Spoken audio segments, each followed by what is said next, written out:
April 10th meeting of the Board of Architecture Review and Historic Preservation. Do I have a second? Second. All in favor? Aye. Good evening. Joining us today, we have quite a cast of characters. We have joining us by Zoom today, we have Board Member Jane Clare. To my right, Board Member John Gardner. To my left, Jeff Broadley. Of council tonight, we have Andrew Preston, who is in for Alice Cooley, who could not join us tonight. Alex Wallach, our building planner, is here with us, and Sage is running all things audio-visual in the back. So with that said, I think we're ready to roll. I would like to start tonight with an apology. This meeting 2 weeks ago was canceled in the afternoon because of an issue where we couldn't have 3 live board members here. We thought we did, but we didn't. We were able to do it by Zoom, but the law requires that we have 3 people live, and that couldn't happen last meeting, so we had to cancel the last minute. And I know that was highly inconvenient for a lot of people, so I do want to apologize on behalf of the board. It was just unavoidable. So to start tonight, first thing on the agenda is minutes approval, and I'm going to move the minutes approval to the next meeting for March 13th because I haven't seen Alice's comments, which takes us to written decisions. The first written decision is for 75 Main Street for the exterior alteration to paint front door color. Has anyone read the written decision? I'm going to move that we accept the written decision for approval for 75 Main Street. Do I have a second? Second. All in favor? Aye. Thank you, Jane. The second written decision is for 266 North Main Street, which is for a screened porch addition. Has anyone had a chance to read the written decision? Any questions or comments? Okay. Then I'm going to move that we accept the written decision for 266 North Main Street. Do I have a second? Second. All in favor? Aye. Jane, thank you. And the third written decision is for the Village of Southampton, Southampton Historic Museum at 17 Meeting House Lane for the addition of an arbor. Has anyone had a chance to read the written decision? Yes. Any questions or comments? No. Then I'm going to move we accept the written decision to accept for 17 Meeting House Lane. Do I have a second? Second. All in favor? Aye. Okay.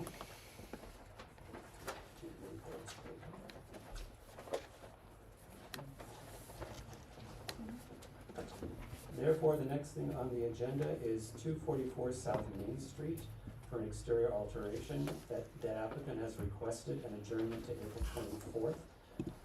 So I'm going to move we accept the applicant's request for adjournment to April 24th. Do I have a second? Second. All in favor?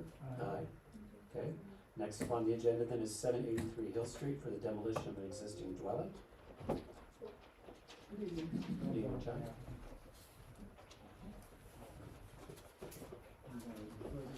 It is. Mike, man. Zach, I'm just waiting for the report to come back. So as soon as we get that, we'll I tell you this every time.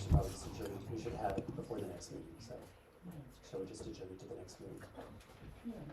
Okay. So sure, I'm going to move we accept the applicant's request for adjournment for the demolition of 783 till next week. Do I have a second? Next meeting? Do I have a second? Oh, I'm sorry, the applicant's adjournment. It's the board. Oh, it's the board adjournment. You're ready to move. Okay, I'm going to ask that we accept the board's request for an adjournment for 783 Hill Street for demolition of existing dwelling. Do I have a second? Second.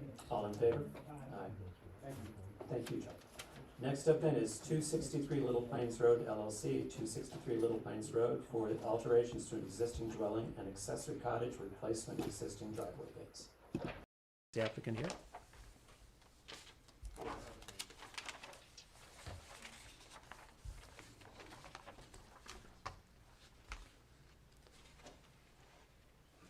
Are they coming in by Zoom? Yeah.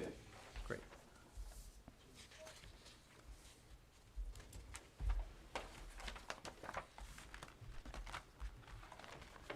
Good evening, Anthony Vermadois, 68 Union Street.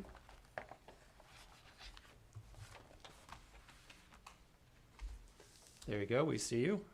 Okay, great. I'd like to screen share.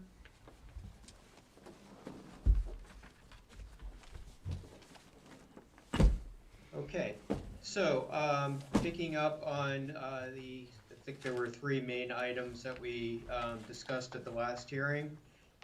So we've addressed 2 of them, and the third one we'd like to remove from the application.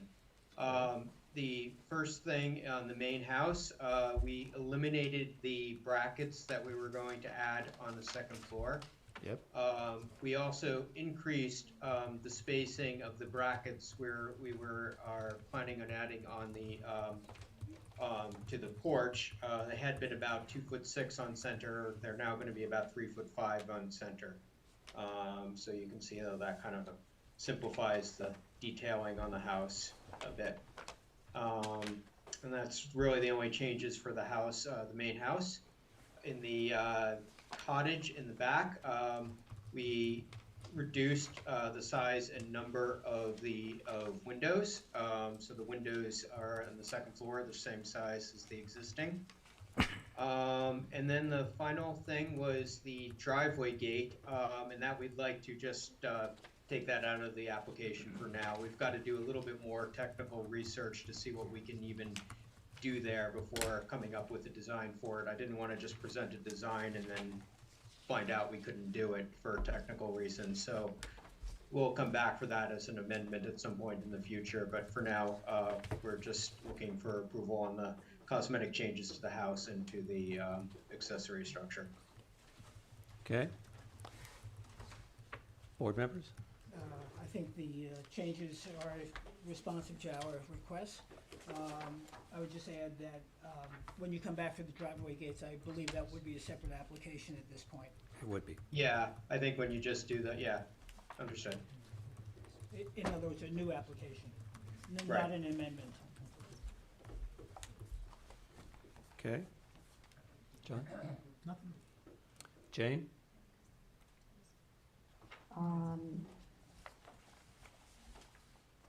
I have no comment at this time. So let me just add one thing, just to, and I don't know whether Anthony's gonna be writing this up. Not Anthony, I'm sorry, Andrew. Is just to make sure that we're looking at plans that were revised, your date 3/21/2023, is that correct, Anthony? Yes, Okay, great. And received by the building department 3/22. Okay, yes. good. All right, Okay. it's all yours, Mark. Okay, no, I'm in agreement. I think you've made the changes that we asked for. I think the changes are good. We will come back to you for the gate with, as John said, a separate application, but I am going to move that we Submit to written. submit to written decision the application for 263 Little Plains. Do I have a second? Second? All in favor? Aye. Okay, Aye. thank you. Okay, great, thank you. Okay, next up on the agenda is, under new matters, is Tate's Bakery Shop at 43 North Sea Road for replacement of 3 rotted second-story windows in the front facade in place. Do I have an applicant? Good evening. Good evening. If you do us a favor, just give us your name for the, Yep, my name is Donna Kober. I'm representing Model Web Builder, who we represent Tate's Bake Shop. As you can tell by the application, there are severely rotted 3 windows on the second floor. They've actually had water infiltration into the building that has affected the windows and the sheetrock areas. We did replace the front door like in kind, yes. and we're waiting just to do the whole thing, like the paint job, everything, for that whole section when we replace those windows. It'll be one big job and come out beautiful, and everything will match and be nice. I'm So a little nervous. So your statement is the windows are Yes, to the point that they're not, they cannot be restored? if you look at this Yeah. one, Do me a favor and just put it on the table, oh, sure. facing us, and then the cameras can get it for the public. Sure. Thank you. Yep, all 3 windows are that way, and what we are planning to do is carefully remove the shutters and then take out the windows and carefully, protect the open windows with plywood painted white so it doesn't look bad while we're rebuilding as like and kind. And who are you using for the windows?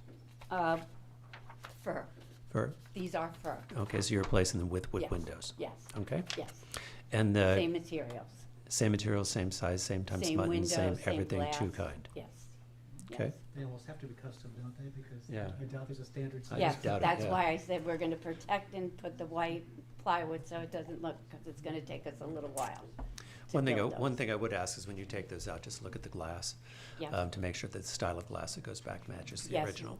Yep, we have already checked that out and it is available. Are you saying John? it's not leaded glass? No, it is not. But if it's seeded glass or wavy glass, I haven't looked at them. Okay. Good. Board members? No complaints? I mean, no objections? I have no objections. Great, thank you so much, everyone. Thank you. Then I'm gonna move we accept the application for written decision for Tate's Bakery at, let me get the address correct, 43 North Sea Road to replace in kind the 3 existing windows on the second floor of a historic building. So because of this, we don't need any specs or anything because they are being replaced in. Yes. To exact Yes. spec. Do I have a second? Second? All in favor? Aye. Aye. So just so you know, so because this is in the historic district and requires a certificate, it requires a written decision, that will be forthcoming perhaps the next session, but you don't have to come back, okay? Okay. And do you want the actual affidavits of mailing and that? Oh, yeah. Okay. Please. Thanks. Alice usually. Yeah. Appreciate your It keeps us, arrangements. it keeps us. I- And I'm not sure if you need. I believe we have copies of these already in Yeah, the file. okay, great. Thanks, I Andrew. I do email copies. Thank Do you. Okay. need this too? Please. Thank you. You're very welcome. Thank you. You're welcome.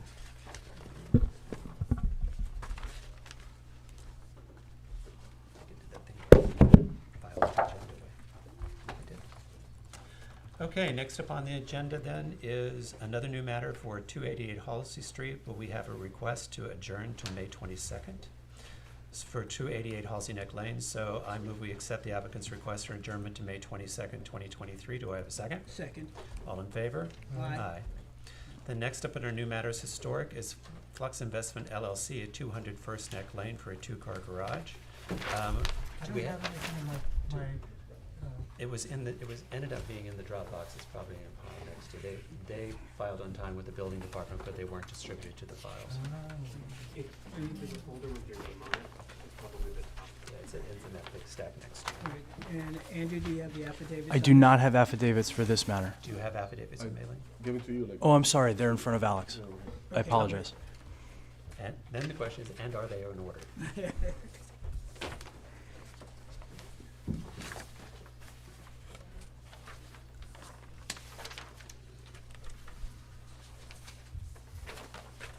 They are. Okay, Good afternoon. start by stating your name, please. Good afternoon, Jose Jimenez for the applicant. Proposing a 2-car garage, matching the existing architecture style of the old garage that was at some point converted into a pool house. Same stucco detailing, same roof.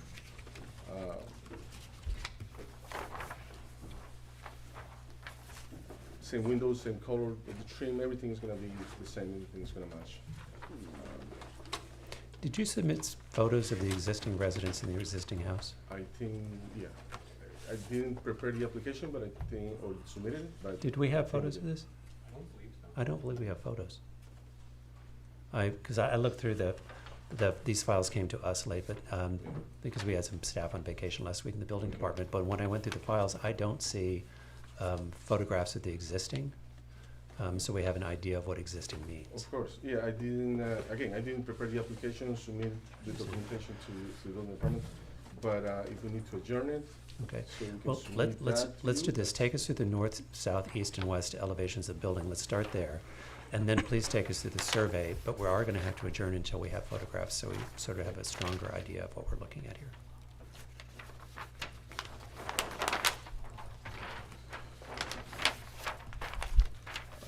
South elevation is basically the front with the 2 garage doors. Again, matching the architectural style, obviously we'll get you pictures and we'll come back to the next session.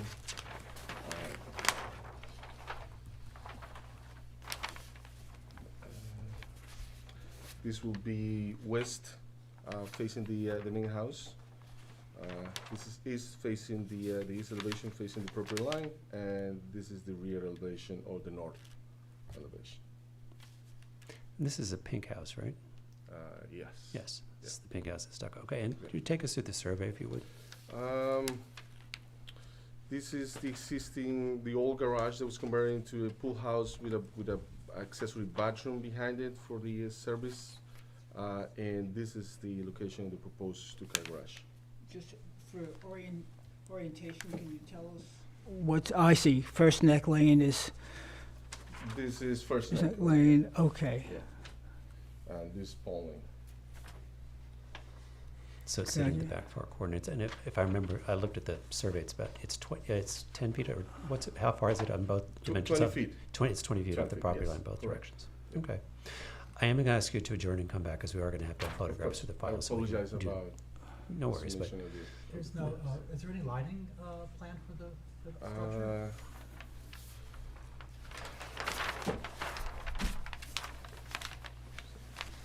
I don't know if one was submitted, I don't see anything here, but, we'll present one and present you with the specs for those lights. Yeah, there's just nothing Yeah, indicative of Yeah. that. yeah, we'll submit the images and everything else. okay. Well, then I'm going to move, thank you. You're Um, welcome, thank you. And I'm sorry, but if we can just go through the checklist and make sure everything on the checklist is, whoever's doing the application course. has been submitted, then we'll take it on from there. So I'm going to move that we accept the applicant's request for an adjournment for 200 First Neck Lane for a two-car garage. Do I have a second? Second. All in favor? Aye. Thank The you. the meeting will be in 2 weeks from tonight. Of course, thank you Okay, very much. thank you. Okay, so that takes us through public hearings historic. Now we're Oh. going to go through. Oh, that's right, we got that, I'm sorry. Now we're gonna go through public hearings non-historic, first carryover matter, which is 71 Hill Street. We have a request for adjournment to May 8th, so I'm going to move that we accept the applicant's request for adjournment to May 8th for 71 Hill Street. Do I have a second? Second. All in favor? Aye. Aye. Thank you, Jane. The second one up on public hearing non-historic is 64 Down East Lane LLC at 495 Ox Pasture Road for construction of a single-family dwelling.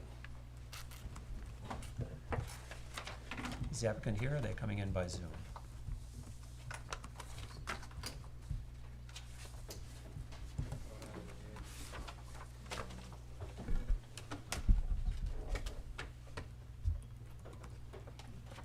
One more time for 64 Down East Lane. I'm surprised they wouldn't be here. Yeah.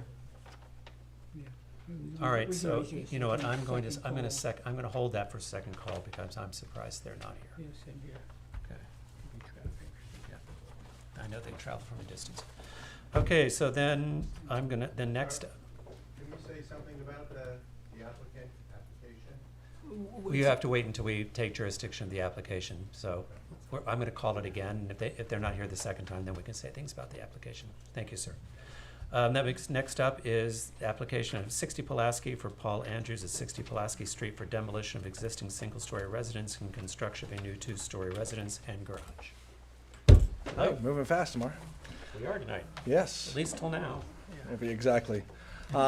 As you say, yeah. As you request, my name is Greg Pitchler. I'm the project manager for Coral Brothers, representing our clients and our team that is here tonight. Okay. And it's good to see everybody back after postponement. I hope everybody's okay.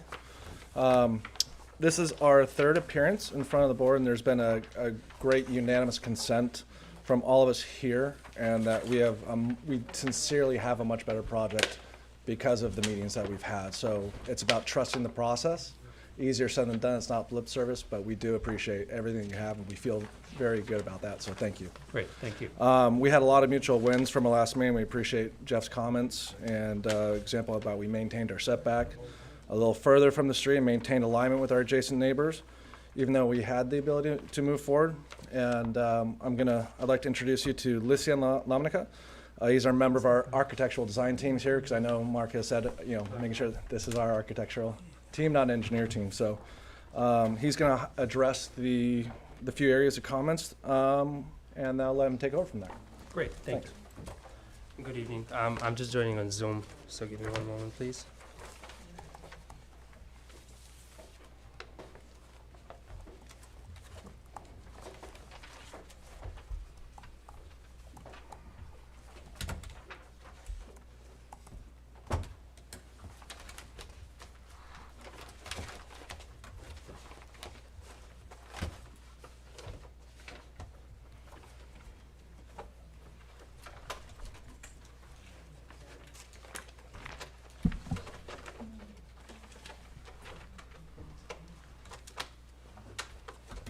Is he coming up? I'm raising my hand.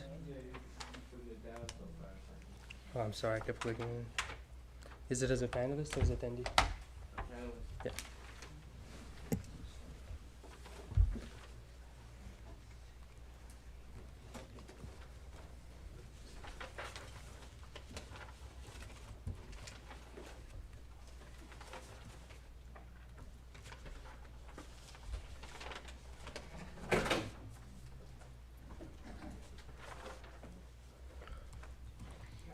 Sorry, I don't see an option to share screen.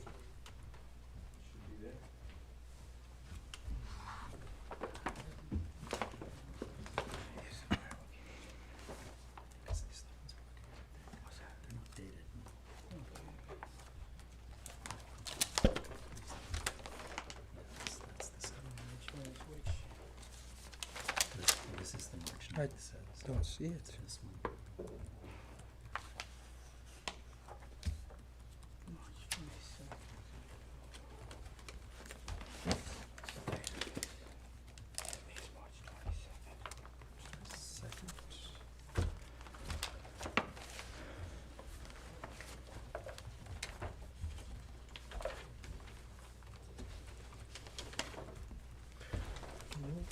Look at this one. I don't know why. It's not showing it up. Because I want to go through the browser. Apologies, just 1 second, please. Well, I will do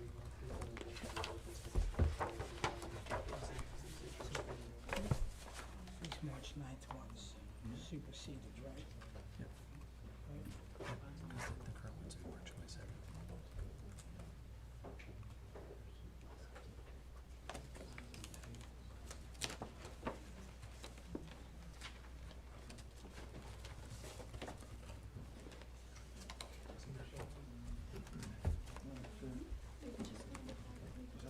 Would you mind taking a quick look? I don't see.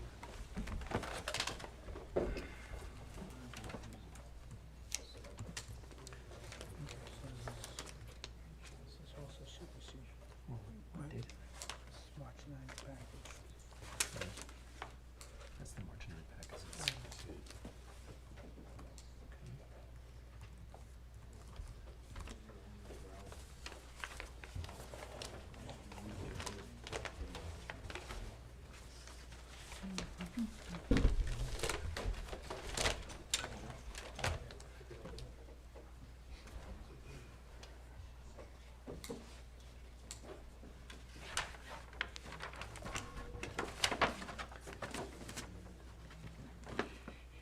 Do you guys have a paper set of plans? Yeah, You can just We- lay them on, if, it's 11 by 17. What? Is that okay? do they match, what are the dates of your plans? Yes. My time should be 321. 321? Okay, these say 320, but I'm assuming, 320, I'm sorry. Yeah. okay, Do I place it this way? you do, face toward us. Okay, if you can take us through the changes you've made since we last Yes. met, that would be great. Absolutely. So, no changes at site plan, so I will not stop there. We'll go straight to changes. Okay, so if you look at the front elevation, two changes here really. We offset the second floor windows away from the break of the roof line, so we left the space same as the window in the center. Hang on, you're on page, 7 of 11, or, A702. okay, Let me know when you're ready. I am ready. So we offset the windows, like I said, from the roof line where the roof breaks and turns. And the hip roof over the cover of the front entry, we squatted down a bit so it's not as imposing. It was a comment that you made last time. So we made it, we brought the ridge of it lower so it's less imposing and smaller in the elevation. On the rear elevation, we see that some of the changes here are, we brought the pergola down so it matches with the line of the soffit on either side and where it breaks. And we changed the rear metal roof to a shingle roof. We were able to do that if you look at the next page on side elevation. Before we had the roof in the rear going from the second floor all the way to the covered porch. We changed that by going from the second floor to the first floor, drastically reducing the slope and the size of that rear roof. And we also added 1 foot to the volume of second floor to minimize the difference in volumes while still being under the GFA and lot coverage requirements. Another change that we made to the pergola was that we, based on your comments, we aligned the soffit with the pergola on top, and we also aligned the pergola with the side of the first floor wall over here, so it looks more integrated and part of the volume. As last time the comment was it was a bit higher and it was too large. So we made the balcony smaller and the pergola aligned with the soffits and the first floor line. The covered porch, we switched to a flat roof, EPDM membrane with crushed bluestone over it. Similar here, the second floor windows are away from the break of the roof going over the first floor windows. And another comment from last time was the how we terminated the small roof in the front. What we decided to do there, because we switched from metal roof to a cedar shingle in the rear, we were able to actually wrap all around the building, maintaining a consistent look and solving the corner detail that we spoke about last time. No changes in the garage or pool house, so that would really be all the major changes. And here we can see some of the render perspectives from above as last time, which shows the changes and the updates from last meeting. Yeah, one of the changes, there was that odd roof connection on the west elevation last time that you seem to have worked on. Yeah, Okay. that was. And if I move on the pages, there's a front elevation which shows front render as if you're in Pulaski Street, which shows how the roof turns the corner, the offset of the windows from the roof line. On the rear, we can see how we minimize the slope roof in the rear and turn it to a cedar shingle rather than a standing steel metal roof. And then in the front, we have a covered Hang on board. one sec. Sage, is it possible to get that on the camera? Great, thank you. Would you go through those last two comments one more time, please? So here we can see how we switched the roof over here on the rear from a standing seam to a cedar shingle. And then we have a separate structure for a flat roof for the cover of the rear porch, which has a crushed stone above. So we separated those two bodies essentially. And if we look in the side elevation, I think it's a bit clearer over here. So the roof goes from the second floor to the first floor. Before it used to go from second floor to all the way to the covered porch. So we minimize that. And here's the flat roof covered porch. Okay. Can we go back to the renderings? The rear render.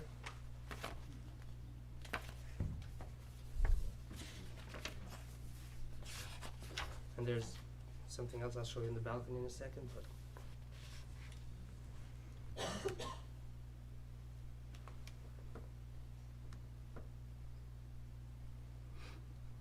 So the main difference is that the balcony doesn't appear as recessed as it was before, but that's only because the roof line changed. right. But what we did for the balcony, if I may add, we did take your comment into consideration about slanting the slats on the side 45 degrees. So this truly closes it up entirely. On top of the plantings that we're proposing, it makes it really private. Same on the other side. And if you notice, the balcony is a lot smaller in width than that. Okay. Board members? I'm happy to start, Go ahead. if you wish. So the design changes, for the most part, are amenable and acceptable to me. I remain troubled by the balcony for two reasons. One, matters of privacy, and the board has been rather consistent about that.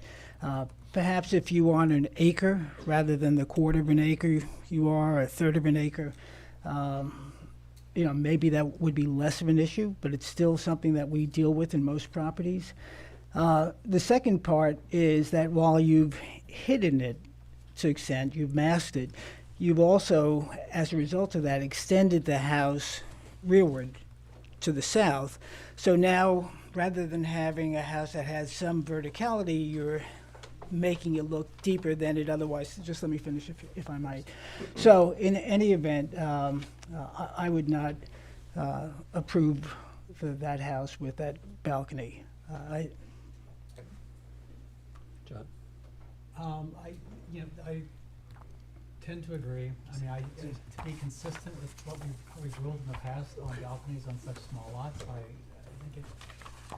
I hesitate approving this one in particular, even though you've done a really good job of trying to, mask the privacy, but still proximity to, even by your renderings you show, you're still looking right into the yards on both sides. So, I don't know, I have a hard time with that as well. If I may add without interrupting. Not yet. Yeah, I wanted to agree with Jeff that I think the balcony is still oversized for the lot, property size. And again, the verticality, it's making it seem very off-center.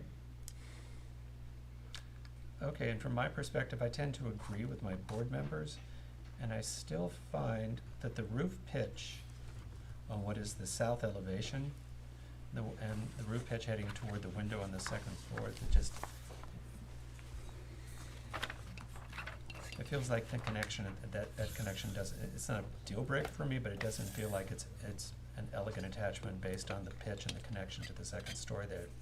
There doesn't seem to be a purposeful resolve of that roof line into the side facade under the window.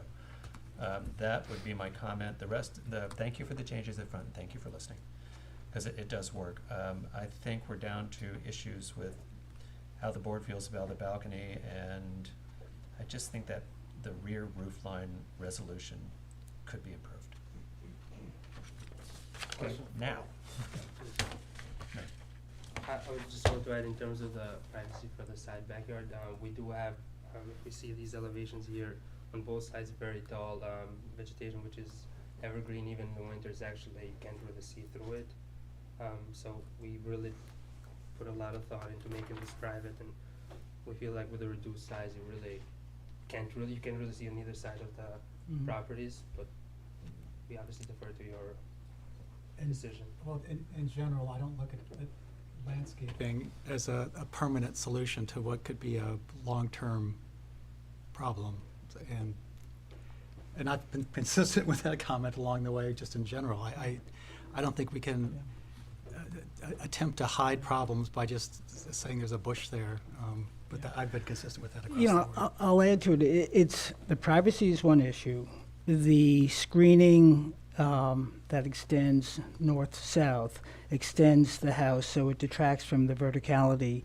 But the third thing is when I look at that rendering, it's overkill for a house, a village house, to have a balcony. I know you've reduced it and everything else, but to me it looks anomalous with the rest of what otherwise is a good design.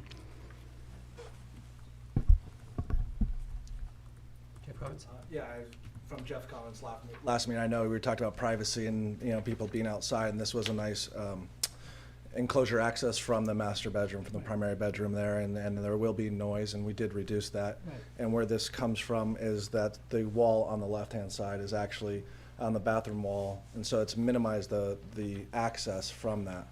So, by addressing these things through privacy and through other avenues, while maintaining, that's important for our clients to have balcony that is usable during this time. Well, that's fine, but it would seem, in all objectiveness, that you don't have the board votes to do that. So, to the extent that your client is a property owner, I don't know if this is a spec house or not. It's the client's house right now. Yeah, right now. It's the client's house. All right. Well, to the extent that you need at least 3 votes, I don't think you have that there. So here's where I think we are. I think we've come a long way from the beginning, because when we first looked at this house, the volume of the second story, the volume of the first story was just off. And I think you've made a lot of corrections along the way, which I appreciate. I feel like we're down to one issue. Maybe it's the depth of the balcony, maybe it's the size, the usefulness, that I think we're gonna need to find an answer to that balcony in order to get the votes that you need in order to approve this house. I think we're down to one issue. Okay. So if you can come back with suggestions on another way to solve that problem that maybe maintains probably a slightly, not as much depth, and taking the privacy issues in concern, I think that's the one issue that's still outstanding. Okay, no, And that's what I think you need. absolutely noted. Yeah, so if, I just want to get any comments, since we have trusted the process, you've Yes. been good on that, so Yeah, we'll address the depth and any other notices that you. Yeah, See I from just, I want to be fair in my comments. It's that it's going to be an uphill battle on lots of that size to have a balcony that doesn't interfere with some level of privacy. And as much as one wants to overlook the property, one can do that from windows. One can have a Juliet balcony if that's what you choose. But again, when I look at that, the rendering of that balcony, it's significant. Well, and having the fireplace out there as well gives the impression that it's going to be used for more than just, Yeah. a casual cup of coffee too, Yeah. so. The outdoor fireplace, Yeah. yes. Before I go any further, do we have any comments from the public? Sage, any hands raised? No. Okay. So I think you've heard the comments. I'm gonna assume you'd like us to adjourn. Yes, sir. Okay, We'll work on the balcony size and great, thank you. procedures. So I am going to move that we accept the applicant's request for an adjournment. Do I have a second? Second. All in favor? Aye. Aye. Okay. Next up is 18 South Roscoe Drive. Wait, but before I do that, I'm going to go back and do a second calling on 64 Down East Lace, 495 Ox Pasture Road. Anything? You're here, okay? This is 495 Ox Pasture Road for construction of a single-family dwelling.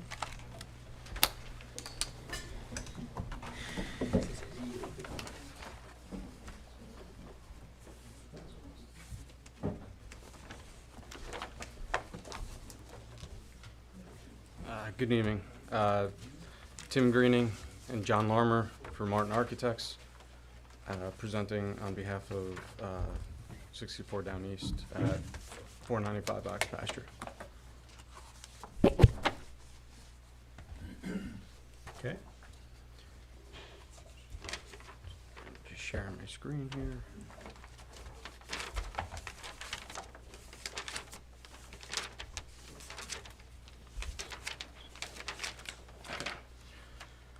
By way of introduction, the last comments that we received on March 13th had to do with development of a site plan and planting plan for the proposed property. We also had, sorry, I'm getting some feedback here. I think the bigger issue last time was the ever-changing window fenestration, right? Yes, so that's exact. So we have that, the window fenestration issues of, as you mentioned, going back and forth slightly on that, and the extent of the glass and potential for light pollution in the main gable entry area. Okay.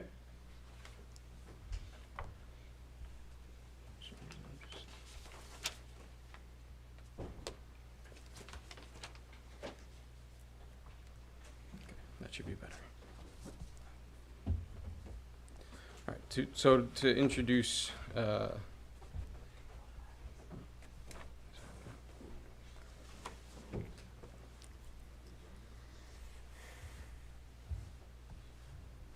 for some reason it's not going through here. It's probably best to show the renderings without the landscaping for this purpose, if you have them. Yes, we have as well. So starting with the request for the planting plan, what we've tried to do Can I is, just request that we start with the house? Sure. Before we go to the planting Sure. plan, because the bigger issues we had last time were actually with the actual structure. so we'll go to the elevations. Okay? Yeah, so the fenestration that we landed upon when we last met, this sort of mission-style fenestration where it's sort of a proportion of 1/3 over 2/3 with the horizontal light kind of happens about 1/3 of the way down from the head of the window. I think a more honest kind of picture rendition of this is kind of actually on this page. Let me zoom in on that, yeah. So here you kind of clearly see where those lines are occurring, and they kind of strike a horizontal across the facade of the building. And additionally, we're kind of bringing in a rain screen element above the front door to further occlude the glass under the gable in the front, which was also an issue. So that screening element is introduced to kind of, you know, reduce exposure, reduce this sort of lantern effect. And, you know, I believe that this was kind of relatively well received last time we presented this fenestration scheme. It was a sort of second. You mean 2 meetings ago? Right, yeah. yes, 2 meetings ago. So you we presented. went back to that style. Okay. You know, as opposed to obviously what wasn't well received last time. So in the rear, we've done the same as John has pointed out to bring that same fenestration styling to the rear, to the north facade. And, yeah, again, some renderings with, Can you go back to the renderings you just showed? or on the street No, side? that one right there. Okay. Does the upper rendering now accurately reflect that house? The upper rendering, yes. That's the rear of the house. Yeah, but from the rear of the house, one of the issues was the ability to see completely through the house and the street to the backyard, but now I'm standing in the backyard seeing completely from the house to the front. It doesn't seem to include that wall that you added or the rain screen. Am I missing something? You can see it in the Yeah, rear. is that this just a is the reflection? wall here. Yeah, It's just a reflection. It's a reflection, Yes. okay. kind of a Yeah. mirror-like reflection. Okay. How could that be a mirror reflection if you're looking through the trees that are in the front yard? No, those, there's an I- issue, I think, maybe with the rendering that it mirrored the glass. I think. Okay, well, take us through Yeah, this and then keep take going. us through this and then, okay, take us through the changes and then take us through the landscape plan and then let's look at the elevations. Okay.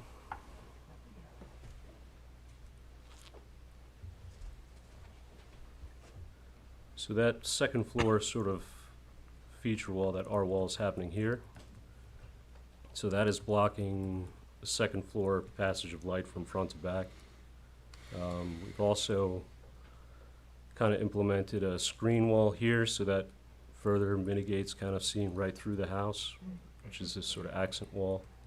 I mean, these are all happening on the interior, but they do have an effect on breaking that sort of front to back kind of And the front door is now solid? transparency. Right, and so it's a solid front door that then transitions up to the second story, so thereby So the reducing the detail- so the- overall glazing. So your detail on the new front door is actually mirroring the rain screen you put on the second story, is that what's happening? Yeah. Right, so it's driving the rain screen through, right, exactly. And Okay. the walls that you mentioned in the interior, those are floor-to-ceiling walls, or those are partial walls?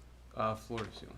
Yeah, per floor. So on the first floor, it's really the doors that are kind of blocking that sort of rear glass. That, right here, you do not have a wall, but on the second floor, you have a wall, basically sort of a wall for art or just a feature wall, which is blocking the sort of upper glass, clerestory glass. from And then down. blocking the glass in the front, you have the rain screen. That's right. Correct. Okay. So, again, this rendition here is probably the most straightforward, kind of clearest representation of fenestration and extended glass. Okay, now let's talk trees. Okay. Now if you could take us to the landscape plan, that'd be great. So what we've tried to implement here is a lot of native species, bringing in, you know, the local surroundings as much as possible, but then also, you know, utilizing other vegetation that's used within the neighborhood. We've also tried to rely upon, you know, some of the existing screening that's there, which is a lot of mature screening that's been on that property since it was originally constructed. So we have a large specimen trees throughout, which we would not be getting rid of, but adding to. And here in the enlarged plan, you can see what we're trying to do is create kind of staging and different levels from the street where we would basically enhance the character of the home and the stepping through the property, and try to land the house within its surroundings and within the lot, and add more planting in and around the entryway with small, again, indigenous shrubs and grasses, things of that nature. Okay. Board members, do you have any questions? Well, as I've stated from the very beginning, I'm particularly challenged by a contemporary house at that location. And you've made a lot of accommodations, but to me it's nonetheless a contemporary house in an otherwise historic, non-historic district, in as much as the historic district is across the street.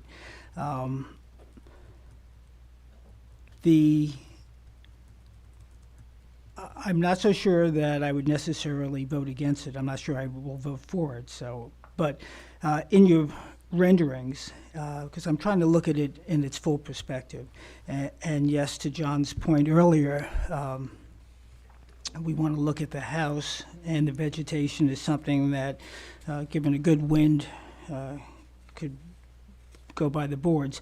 But the drawings you show are beautiful, full-grown trees, but the plan lacks, with a few exceptions, the actual height of the trees. So I would surely not, at this point, vote on it until I saw it. I mean, you've got trees there that look like they're 30 or 40 feet. If that's your intent, that's good. If it's your intent to put in 7 feet, and my grandkids will see it at that 20 years from now, no. So anyway, I would want to see a landscaping plan more fully developed. And is this by a licensed landscaper?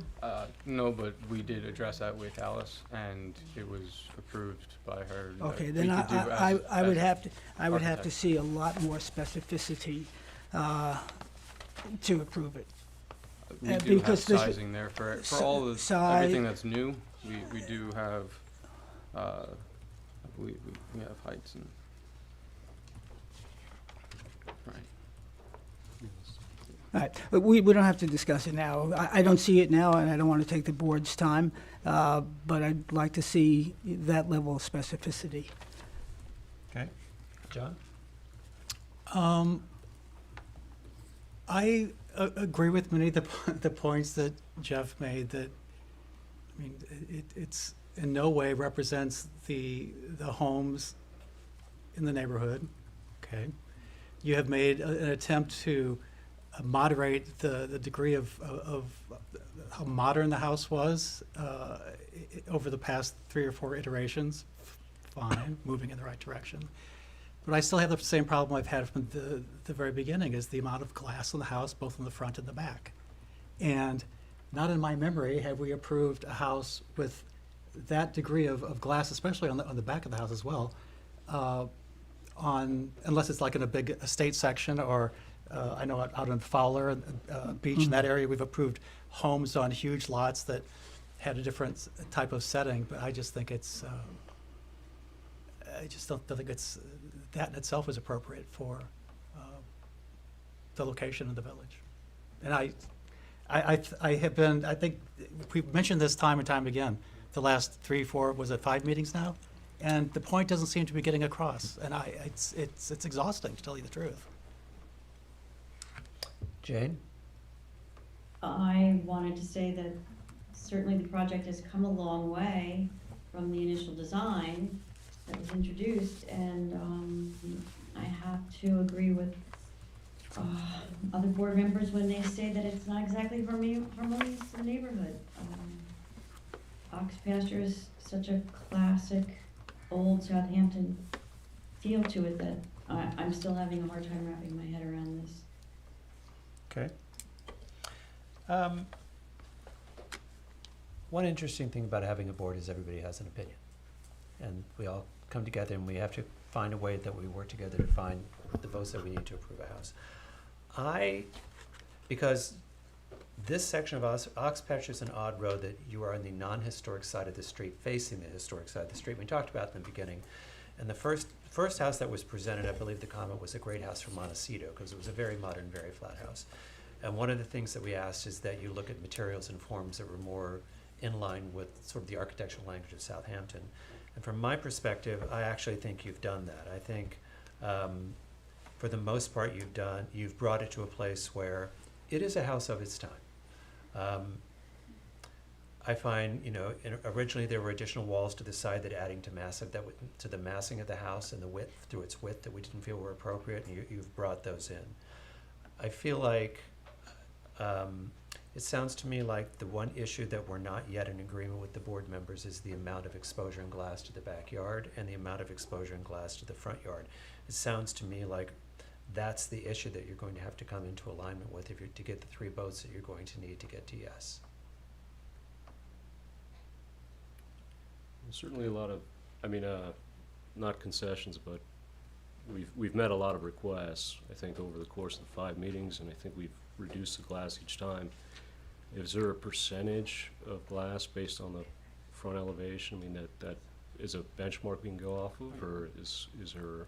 It's a good question, John.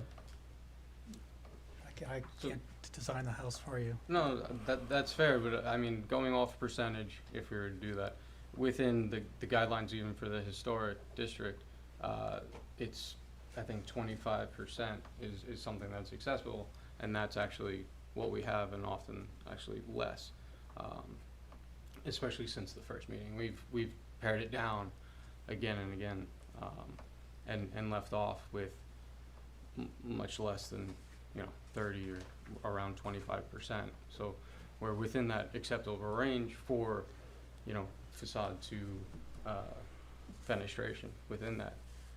So Do you find, I do you think find it's- that to be I'm true sorry. in the whole house or just the front? Because you do have a large amount of glass in the rear. yeah, throughout, I would say throughout the whole house. Right. I don't believe we've really added any fenestration But, since yeah, the beginning. What I'm I'm going sorry. to ask, because I feel like, I'm going to ask for public comment too here in just a minute, but I think what I'm going to ask of my board members is as specific as they can to give you specific feedback, because general feedback doesn't help you, specific feedback does. So what specific feedback would you have? Well, on the fenestration, I find it, I question the percentages, but we'll take you at that which you present. But it's also the appearance. So in a traditional house where there might be, whether it's 25% glass, 30% glass, there's a lot of other stuff that's going on that breaks it up. So you have shutters, you have shingles. Here you have walls. vertical slats, you have very stark walls, you have non-traditional materials. So we could quibble and maybe debate what the actual percentages are, but it's going to look however it's going to look. So I'm not going to give you 25%, 27%, 28%. It looks very contemporary. It's see-through, and only to the extent that you've been able to mask that with a lot of shrubbery is it anything other than a contemporary house in an otherwise historic, and I use that word with a small h, area. And as somebody else said, Jane was saying, on a street that you go up and down it, every house is traditional. John? I have nothing else to say. Okay. Jane? Anything specific you would add to help? I have to agree with everything Jeff said, and I would just say maybe if the team could take a drive up and down Ox Pasture again and just kind of look around and see more to what is existing. Okay. Do I have any comments from the public? I have a hand. Please come forward and state your name. You have to come to the microphone, actually, if you guys could actually step back to the podium. Can I go to the microphone? Please. Good evening.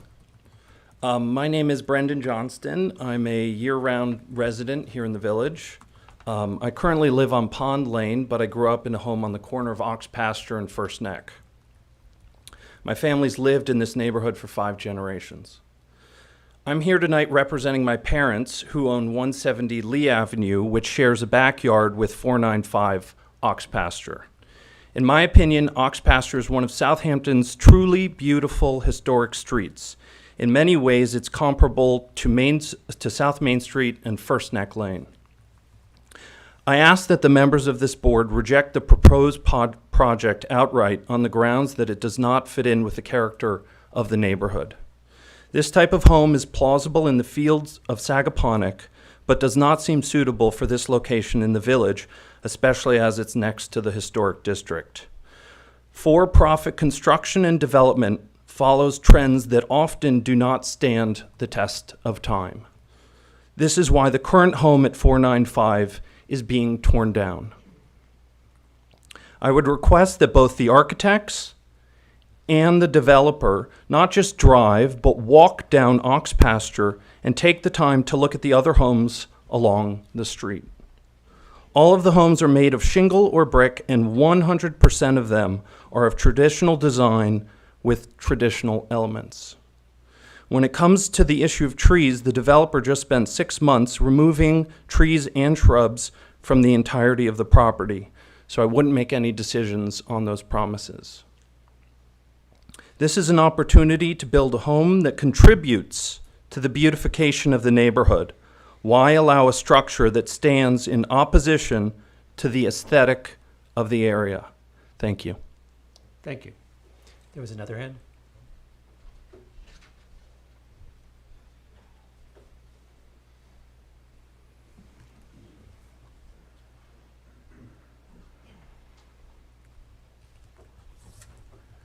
Good evening. Good evening. My name is Jeffrey Loria. My wife Julie and I live at 600 Ox Pasture Road, adjacent to 550, which is across the street from the proposed building. I would first like to mention that I never received any advice about this building, or I would have been here before today. And I got no certified letters, and it was only by chance that I found out about this meeting.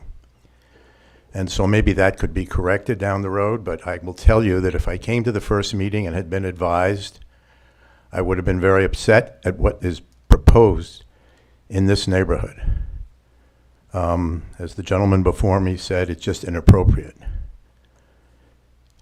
It doesn't fit anything and doesn't conform to anything.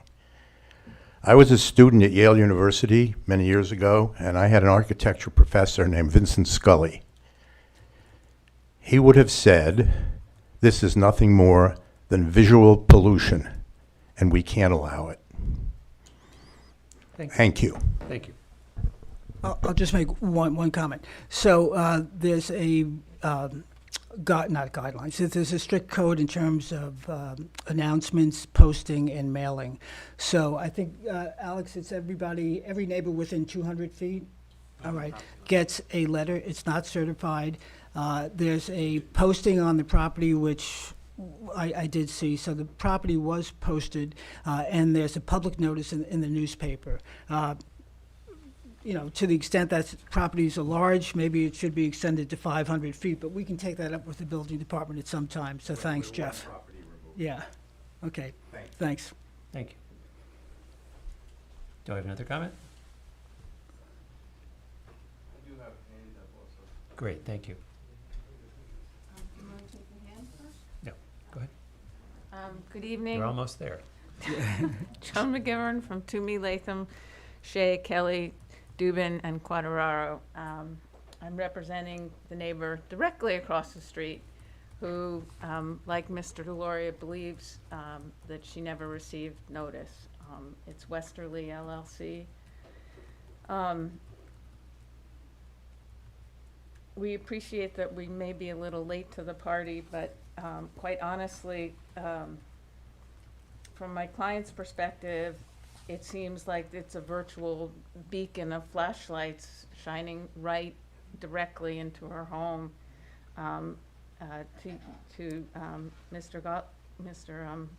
Jeff is good enough. Jeff's point, we can't even tell from the shrubbery, the heights of the shrubbery, to figure out whether there'll be evergreen blocking some of this.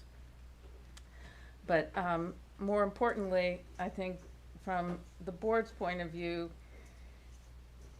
I don't think it meets the duties of the board. The board is supposed to consider the harmonious relationship of new buildings to buildings that already exist. This is not a harmonious relationship, it clashes. The board is supposed to exercise its sound judgment because of proposed style, character, mass, line, color, detail, and placement on the property in relation to other spaces between the buildings and so forth. I mean, you know your duties, but to highlight that we don't feel it meets that criteria.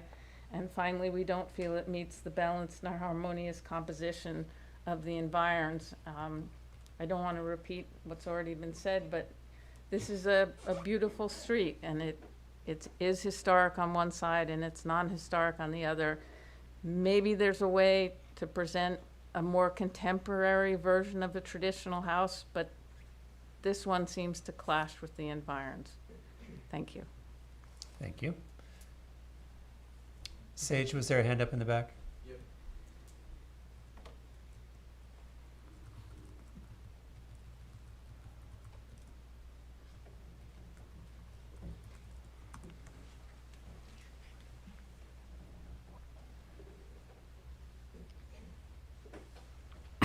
Well, we do respect. Hang on, we have one more. Hello?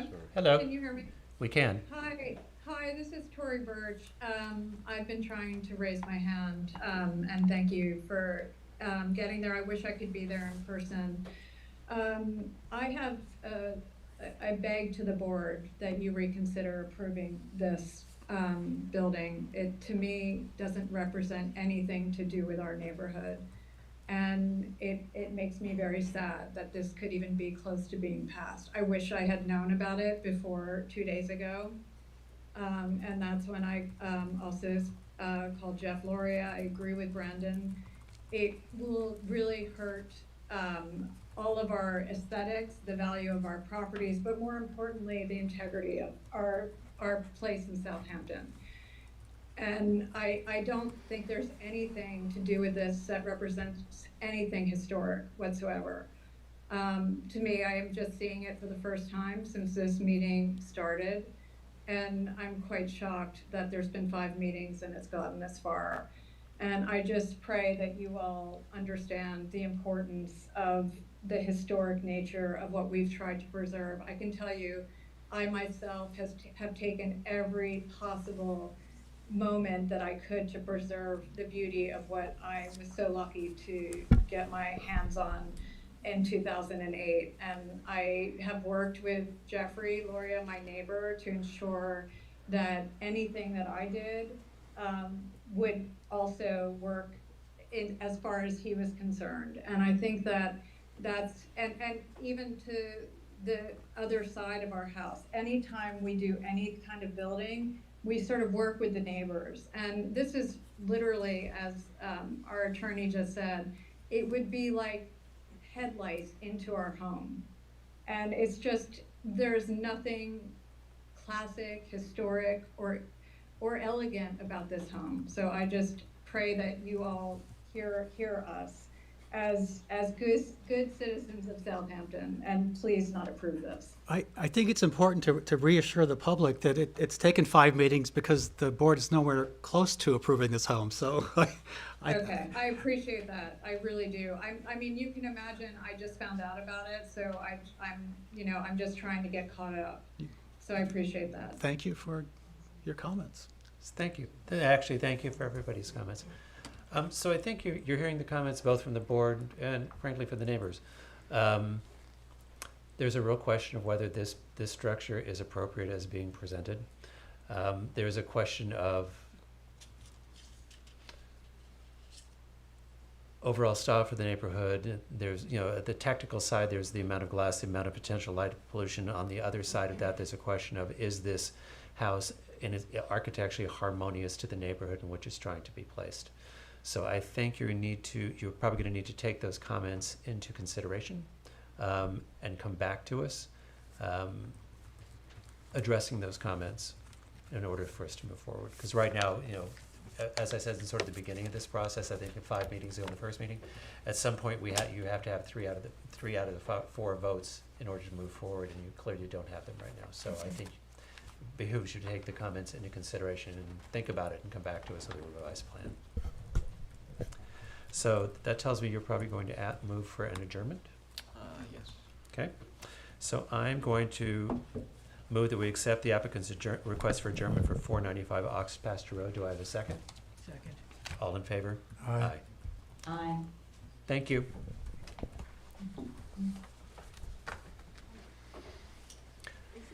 I will, pardon? Is there an adjourned date? The adjourned date right now would be the next meeting, which is the, Thank you. my date, so I don't get it wrong. I always get the dates wrong. It's 24th. Which is the 24th. Okay? I do find it surprising we're 5 meetings in with the first comments. No. Good, thank you. Okay, so next up is,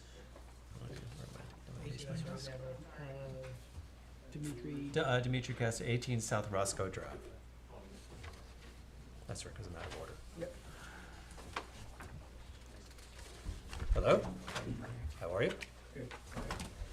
Okay, this is one of the thickest files we have in here.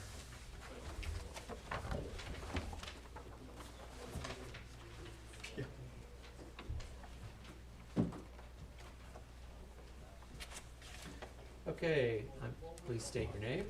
My name is Todd Nagy, Todd Nagy Architect, PLLC. Okay. We're here to represent the demolition and construction of a new single-family residence with detached garage at 18 South Roscoe Drive. Okay, so we are in meeting 4? Yes. Meeting 5. Okay, so if you want to take us through the changes you've made from the comments from the last meeting, let's start there. Yep. And I'm looking at plans dated, the ones I have are dated April 6th, and they haven't been updated since then, right? April, yeah, that's right. Okay. Yeah. Actually, well, let's see, there was 2 comments from the last meeting. One was called the one sticking point.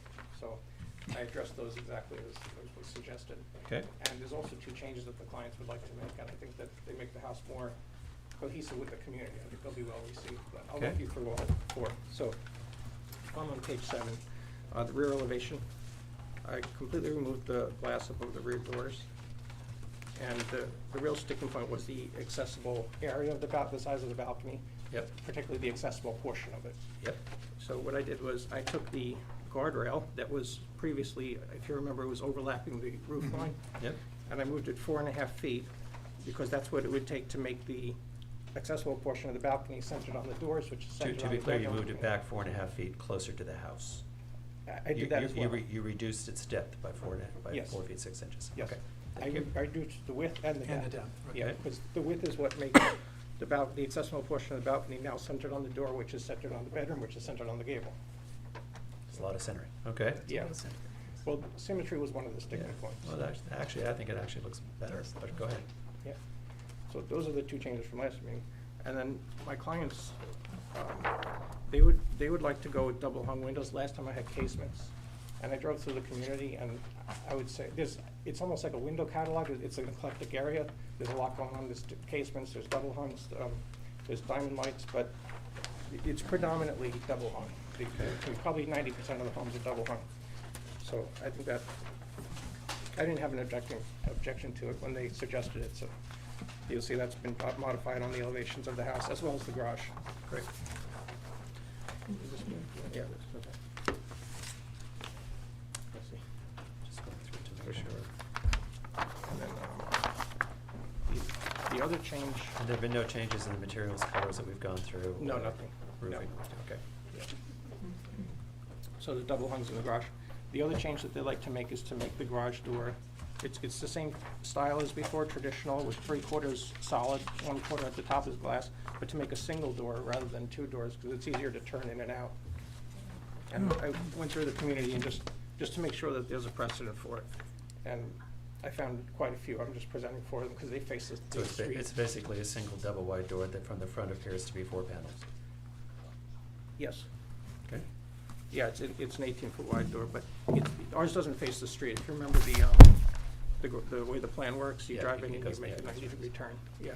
Okay. Any other changes? No, that's it. Great, thank you. Board members, John? I thank you for making the change to the balcony. I think it looks much, much better. Okay.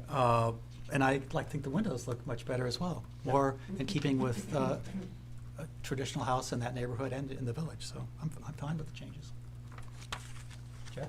Yep, I'm okay, no objection. Great, Jane? Agreed. Thank you. I agree too. I think we had that whole conversation where you're centering that balcony on the lower floor or on the window above it. And I actually think this change to the window and centered on the gable improves it. It takes the balcony down to a good size. And the change in the windows, I think, is fantastic, actually, Yeah. because double hungs are much better standard for this house and also for that neighborhood. So, from my perspective, I think great job and thank you. Because is this 4 or 5 meetings? It's 4, but, it's the 5th, because we missed one meeting. We had a gap. Yeah, we had a gap. Right, so we did a gap. Yeah. All right, you probably missed the part where I apologized. Oh, no. Okay. No, I didn't. No, I appreciate it. Okay. Yeah. Do I have any comments from the public?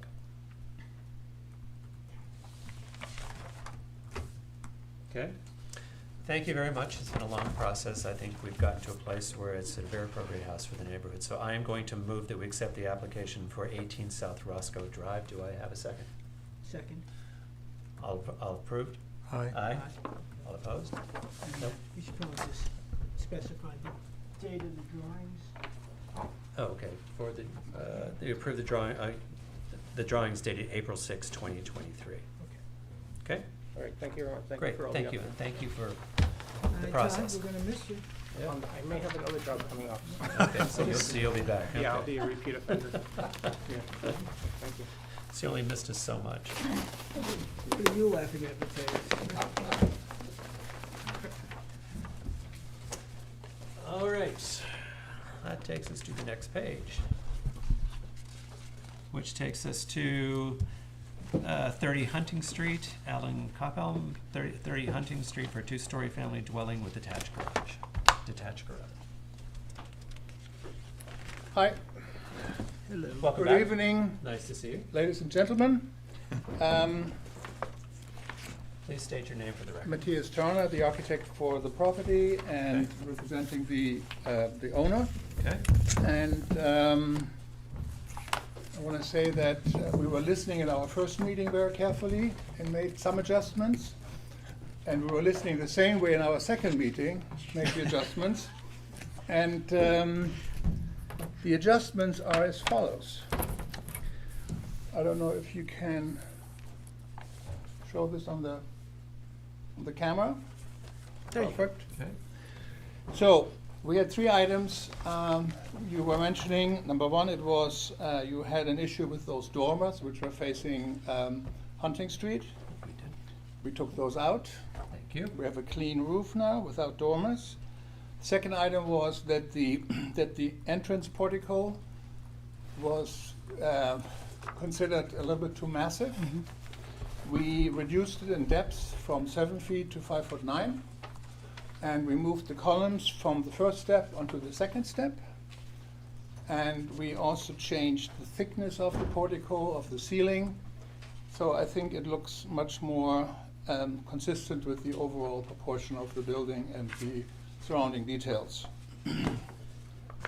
And the third item was that you were mentioning the molding which were wrapping around the building on the top of the first floor.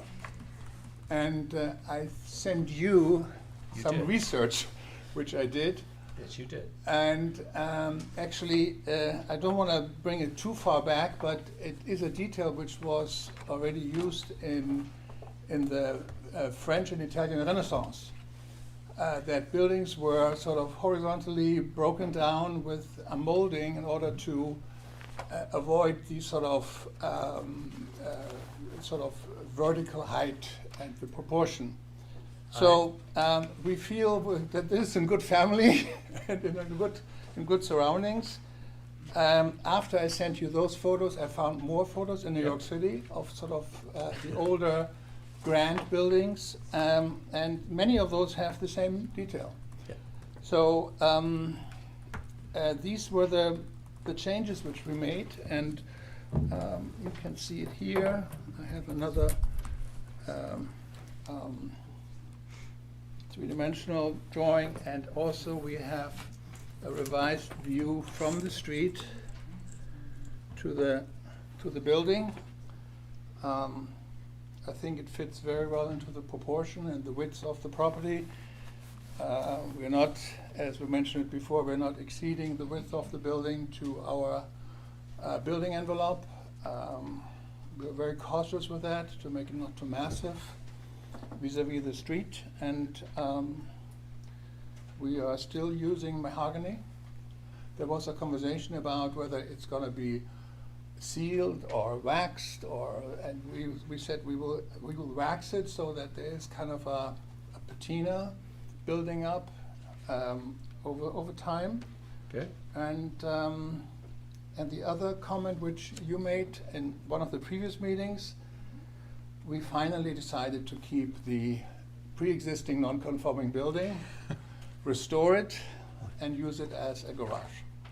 And now your site plan makes so much more sense than having two cars parked in the middle of the backyard. Sometimes it takes a little bit longer Yes. to. Considering where we started, it's Yeah, we bonded over right. that Site plan pre-existing is- non-conforming garage. Yeah, we have another rendering of the rear yard, so it is true. It is. Yes. And And the it makes idea, sense. I think we maybe talked about this last time. The idea is to keep the hedges in the front low. Yeah, absolutely. It makes the house look so much more appealing. And And the removal of those dormers, it just changes the massing of the house as well. And I by think the way, your pool is now in the sun.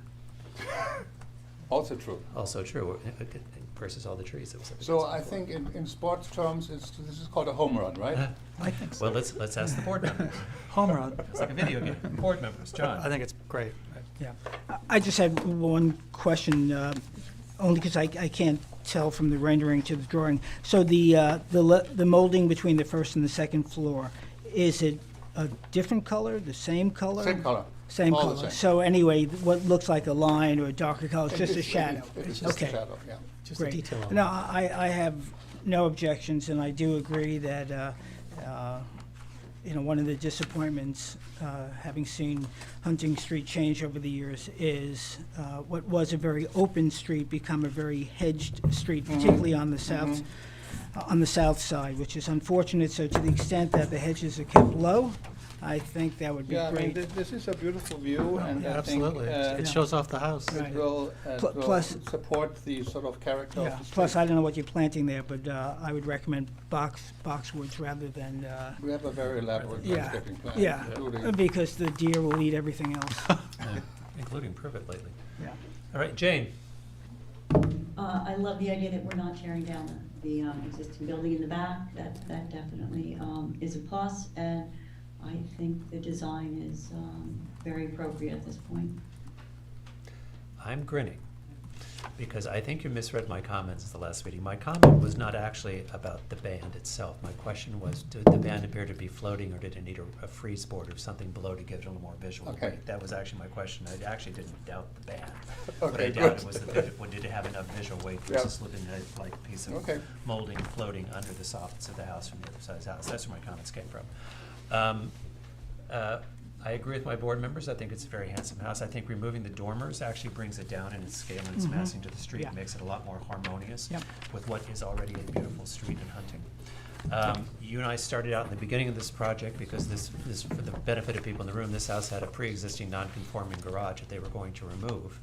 and the site plan suddenly didn't make any sense. We were also taking down a building that you couldn't build again because where it's located on the property. So two things have happened. Your ground plan makes a lot more sense. We've saved somewhat an pre-existing historic building on this property, and I think you've gotten to a place where it's an extremely handsome house.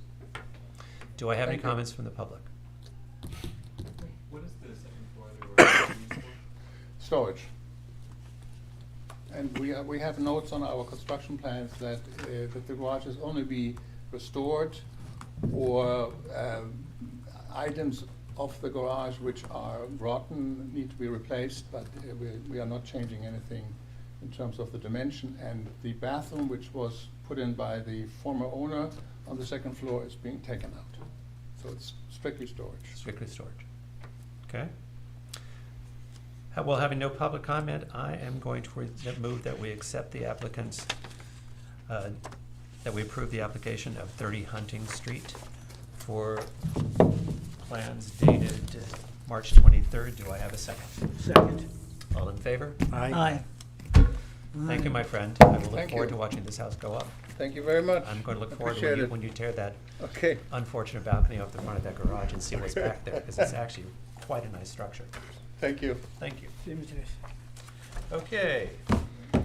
Next up is 50 Old Town Road, addition to an existing dwelling, George and Elizabeth Kaplan. Hello. Hi. Give me 1 second to become somewhat organized, which is hard for me. Okay. State your name, please. Lisa Zaloga, architect for the Kaplans. Okay. Am I supposed to turn it this way or towards you? Toward us. Towards please. us. Towards you. So we were here last time, and I correct me if I'm wrong, but I believe everybody was kind of in agreement that the additions were fine. The only thing that I think we last spoke about was a horizontal band on the large gable facing the street, which I submitted for the last meeting. Hopefully you have. And I was going to pull that upper portion of it out 6 inches proud of the lower wall there, and kind of give that horizontal and put those transom windows above. So that was the only changes that have been made since the last, other than the fact that I still don't have my ZBA decision, so I don't know if you'll be able to do anything. But it would be great if we agreed that I didn't need to make any more revisions before I got there. That is my recollection. Board members?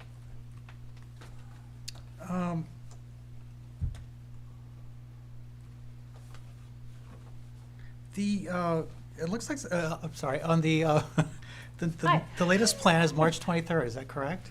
Probably, yes.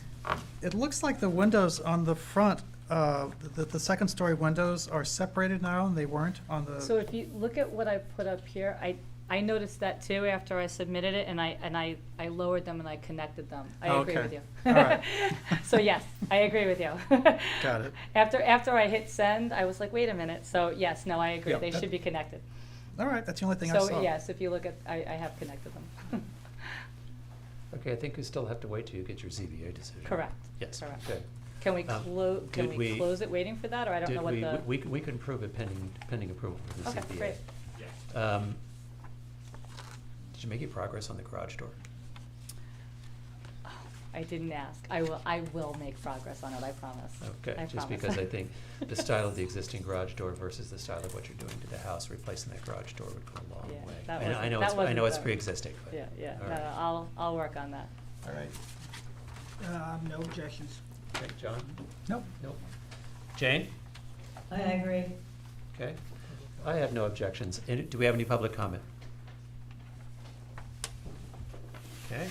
But I'm going to move that we accept the applicant's plan for 50 Old Town Road dated March 23rd, pending approval from the ZBA, variance approval from the ZBA. Do I have a second?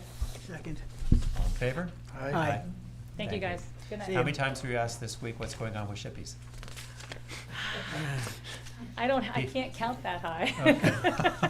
But I'm Interested hoping that people you'll all wanna be know. there. I'm Interested hoping that you'll people all wanna know. be eating there for Memorial Day. Okay, good luck. It Good luck. I know that was one's supposed to be moving along. Christmas. All right. People ask me if I'm cooking them Wiener Schnitzel. I'm like, where? I know, I keep driving by and looking in the window going, come on, drywall. Did you see all the scaffolding? Yes. Yeah. And All also right, we're you- going. And then the work is progressing on the side, looks good. All right, so next up are new matters. The first one is 84 Fordham Road for exterior alterations. Do we have affidavits and notice of mailing, or is the applicant here with them? I do not have them. Okay. Okay.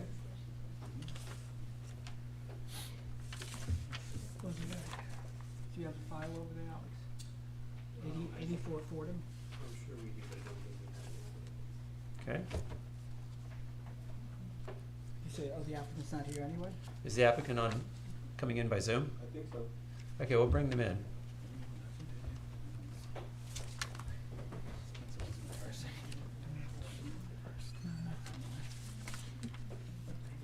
Hello? Hello?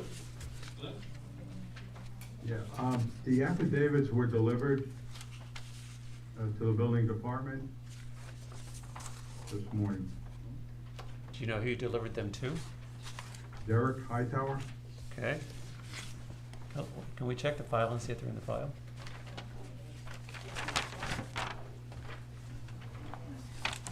We just have to wait because we can't take jurisdiction without the notice.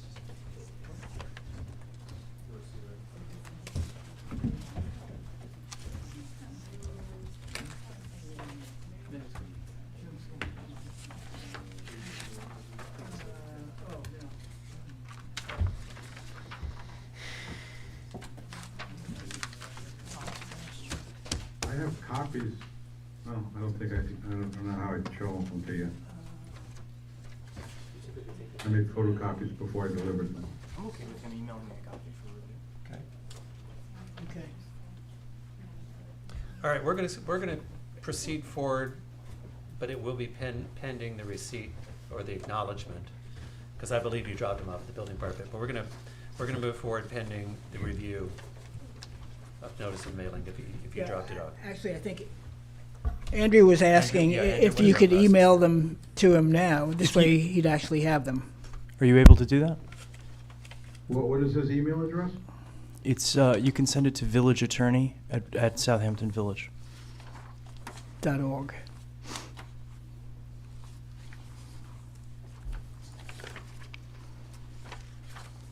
.org. Give me 1 second. I emailed them to Derek yesterday and I hand delivered them this morning. So if I can just pull that email, I can forward it to you right now. Just give me 1 second. I have to. That'd be great. Thank you.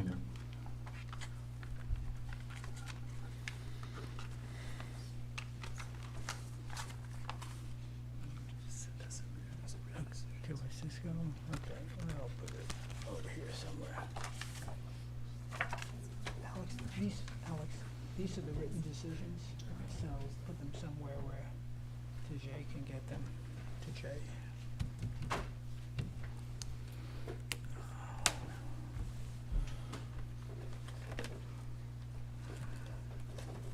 I just sent them.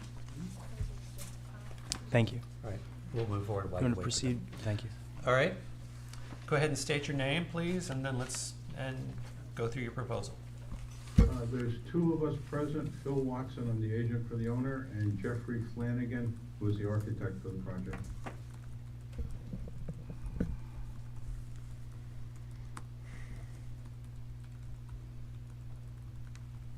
I think Jeffrey will give you his presentation. Okay, Are you able to see the screen? we can. Okay.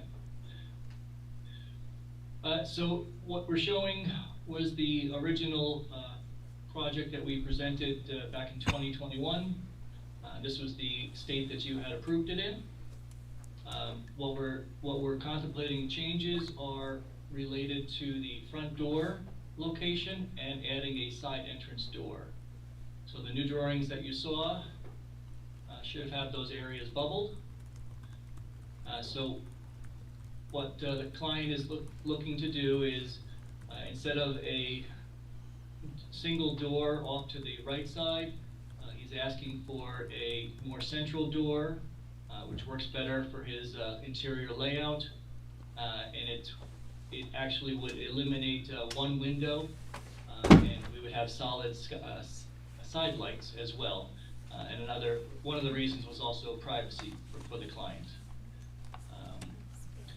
In addition to that, we are looking to change a side window and make it into a door to give the client a mudroom sort of entry on the side of the house. And that's really the changes that we're proposing. Do you want to go? Do you want to go through the proposed changes in the site plan? Sure. So in this site plan, are you talking about landscape or the actual site itself? I'm talking about the actual site plan. Sure. Okay. So this is the site plan currently. So the entrance that we're proposing to change was in this location here, and we are centering it in the porch. When you say that's the site plan currently, what are you basing that on? This is the approved site plan from March 2nd, 2020. Sir, that is not the approved site plan from March 23rd. Because we'll go through the letters, but one of the letters... I apologize. One of the letters had the same issue that I did, is when you presented this plan to us, you did not have that turn pad that goes across and blocks the front of the car. So, yes, you're correct, I apologize. And then you brought that to us, and then we approved the house, and we went through a couple of meetings, the house looks good. But then you took different documents to the ZBA when you went for approval, and represented that what you were giving to the ZBA was approved by the ARB, which it was not. Then when I look at your renderings, you've done a lovely job of showing me where you want a new front door and a side door. But what you've neglected to do in your renderings is show how that affects the front of this house. Okay. So right now, we'll continue, but right now I just want you to know that what you put in front of us on March 23rd and what you put in front of the ZBA were in fact not the same plans that you represented were. You are correct. The third car was, the building department asked us to add that to the plan. That is correct. Okay. We did have a conversation with the building department during the week. They called us up and asked us to, said there might be some concerns about concealing, I guess, the cars, and to come up with a landscape plan, which we developed. We'll get to that in a minute. Let's go through now and get comments. And I know we have a lot of letters on this, but just know walking into this, I'd like you to review one thing also. When we first looked at this house, which I believe was in March, it was pending ZBA approval because you needed a variance to pull the front of the house closer to the street. Is that correct?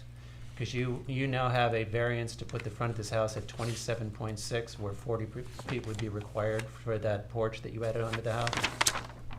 Is that correct? I don't know what the required setbacks were, but after we submitted the plans to the building department, because Chris was leaving for Sag Harbor. The plans were submitted. They said, okay, you have to go to ARB. They sent us to ARB. We went to ARB. We got through ARB. When we finished with ARB, we went back to the building department, and at the building department, Tim reviewed the plans in detail and turned around and said, oh, wait a second, the zoning does not allow whatever the setback was on the submitted plans that you guys had originally seen. In addition, he also said that because the bedroom count is 3, there needs to be a third parking space. We asked him if we could put the parking space back where the 4-foot high fence gate is. Okay. We were told no. Okay. We were told we're not allowed to do that, that it would have to be in the front yard. We went to the zoning board of appeals. They reviewed it, they approved it, they gave us the variance. We then went back to the building department and were issued a construction permit. Okay. And at this point in time, the owner turns around and asks us to come back to you for the front door and the side door, we have no idea of these, you know, these other issues. We're very happy to listen to them. Okay. But this is the first we've heard of them. Well, you actually were aware that the plans you put in ZBA differ from maybe not you, but you were aware that the plans you put in ZBA differed from what we are in front of us.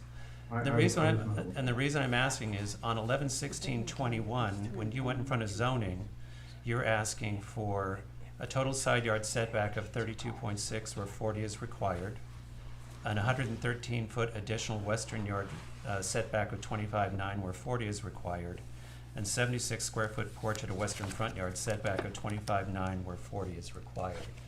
So one of the things we asked for in our application is copies of all zoning decisions, and I don't think I saw them in the file.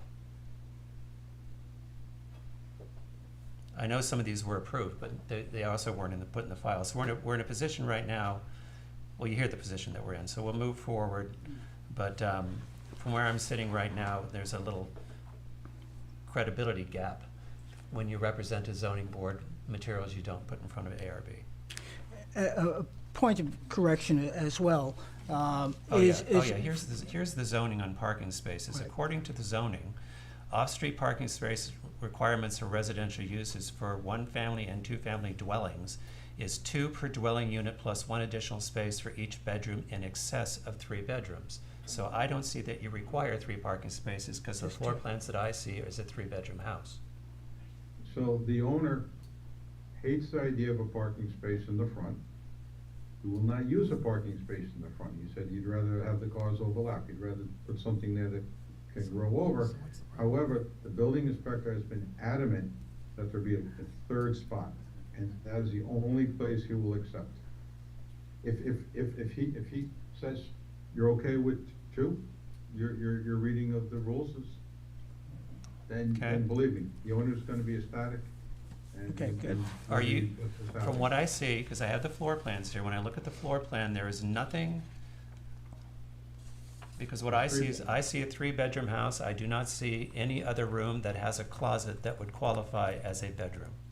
There's 3 bedrooms in the house. There's no other there's no other room that would qualify. You're absolutely correct. Okay.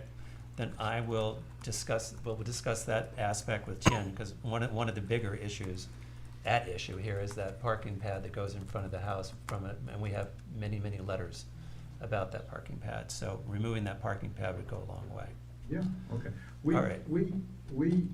I dropped off the affidavits.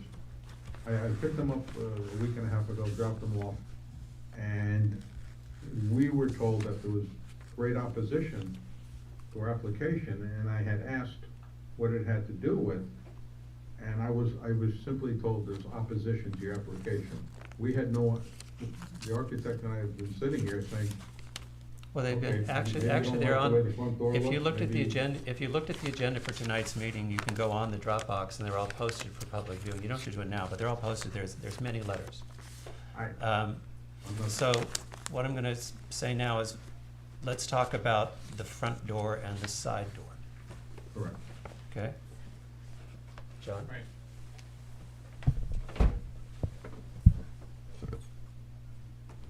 So the only thing being changed here is the centering of the door. No, they want to add a side door, Oh, the side door. facing the Fenster Jackson property on the left. So where is the current other secondary door? There is not, the back door. Right. Right now, in the original floor plan, we don't look at interiors, but in the original floor plan, there was a laundry room that they're adding, they want to add a door, and now considered a mudroom with a step down to the side yard. I see no issue with either of those requests. Yeah. Here's my concern. This is, if you look at Fordham Road, it's a one-way street, it's a very small street, and Fordham goes down, it wiggles, and it goes down and it turns. And the house that's the Jackson Fenster property, which is, what is that fence, their backyard faces here. And there's a very short distance between their backyard, because these are very small lots. When we originally heard this in 2021, of concern were 2 things. I had asked them specifically about soffit lighting facing that neighbor, and they agreed to take all lighting off that elevation of the house to reduce any noise or pollution issues to that neighbor to the north. and those are removed. Now, and also they had agreed to put in planting. Another row, another. You had double agreed, of privet. you had agreed to put another row of privet Correct. to the front. Correct. But now when I look at the site plan that you have presented now, the parking pad goes and touches the property line on the left-hand side. That doesn't leave room for you to add that second row of hedging, which was the other thing that we asked for that you agreed to in the original meeting. So for the privacy, the front door, from my perspective, the front door I don't have an issue with because it changes your interior plan. But now adding the side, you can, if you're adding that side door, which was not approved, then you're going to be adding lighting on those, against those very narrow lots. That's going to become a light and noise issue to the backyard of a very close neighbor. Because that door requires. You'd have to have lighting. Yeah. It wouldn't be So safe otherwise. we looked at the lighting question because we did recall the privacy issue with the neighbors, properties being so close. And instead of a wall sconce, the solution was a small pin light above the door that meets code, illuminates straight down. So it meets code, it doesn't project light out towards the neighbor in any sense. Okay. We're gonna have cars, we're gonna have 2 cars parked along the side there. There's nothing we can do about that. It just, for the owner, it basically, he'd be able to walk straight into a mudroom instead of walking into the living room with his groceries and go straight into the kitchen, which is on the opposite side of it. There's It's a not window the, there. it's not the opposite side. The kitchen's not the opposite side, it's the middle. Correct. Okay. All right. And as for the doubling the hedge between those two neighbors, that's still something you intend to do? It's part of our approval, so it's Right. absolutely something we're gonna do. Okay, so then when I look at your site plan, you're gonna have to amend the driveway to allow room. See, because up there, and I guess that's the northeast corner, literally touches the property line, so you're gonna have to pull that back in order to have room to put that extra row Pull of back hedges a in there. foot. Yeah. Jane, comments?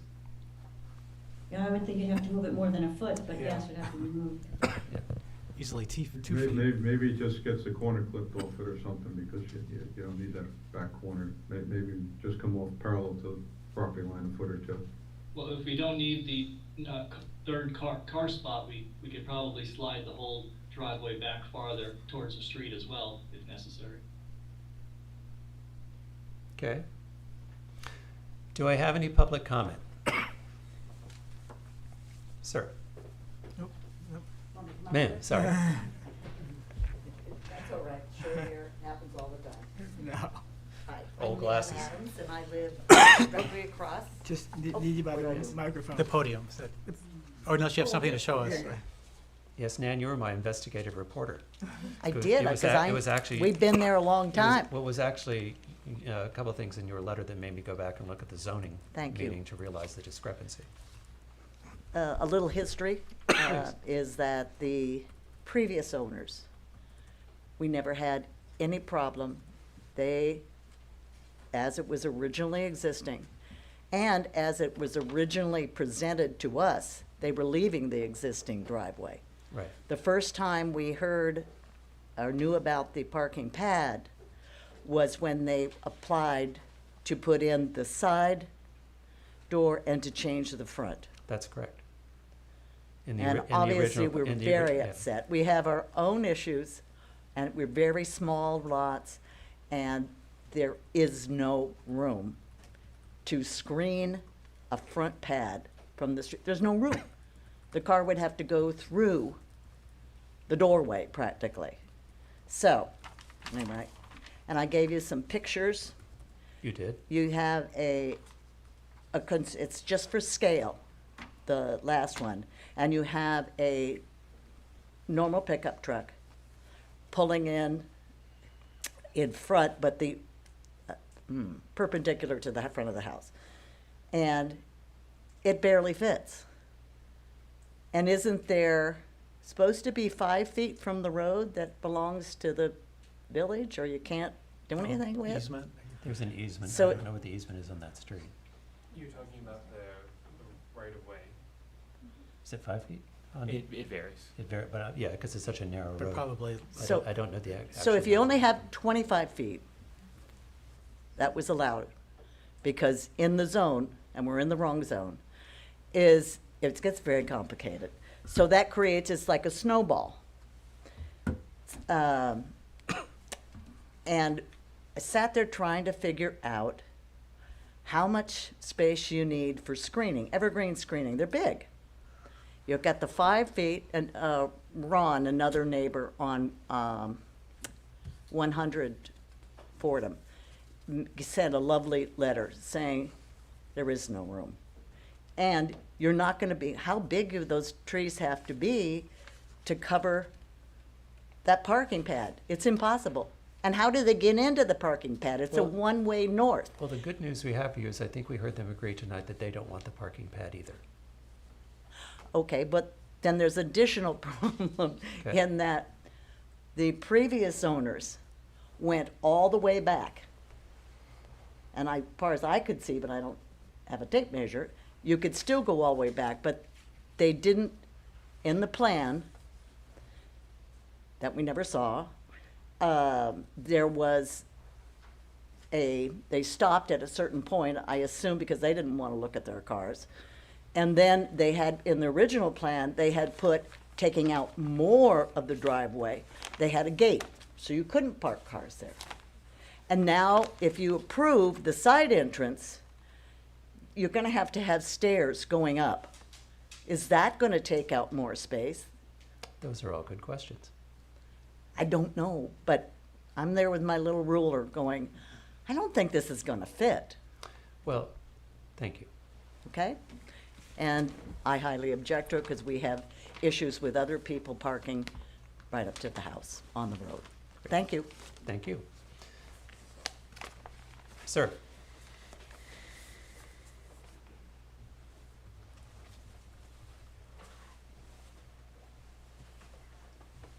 Hi, thanks for letting me speak. My name is Charlie Ruoff. I'm the newest resident on Fordham Road. I live immediately to the right, south of the proposed this house at 84. I just want to go on record because it seems like there's been a lot of shifting of things, and it's truly just related to the pad. As long as it's off the table, I think that's great, and that's probably the way you should proceed. It's, as you said, a one-way street, very narrow. You have setback issues, you have pyramid issues, and also a lot of older people walk down that street, and you just don't need the liability concerns of there's no way you can really hedge that property and make it right. So thanks for your time, and that's all I want to say. I walk down that street. Yeah, I was gonna say, me too. That's how you're hood. Well, I may qualify. Do we have I'm more one of hands those up? people, right? I know we had many letters in the file on this one.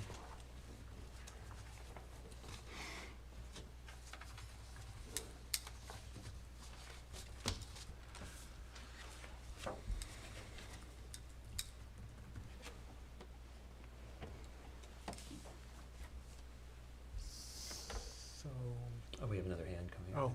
oh, sorry. I think. Can you state your name? Oh, you're on mute. You're on ma'am. mute.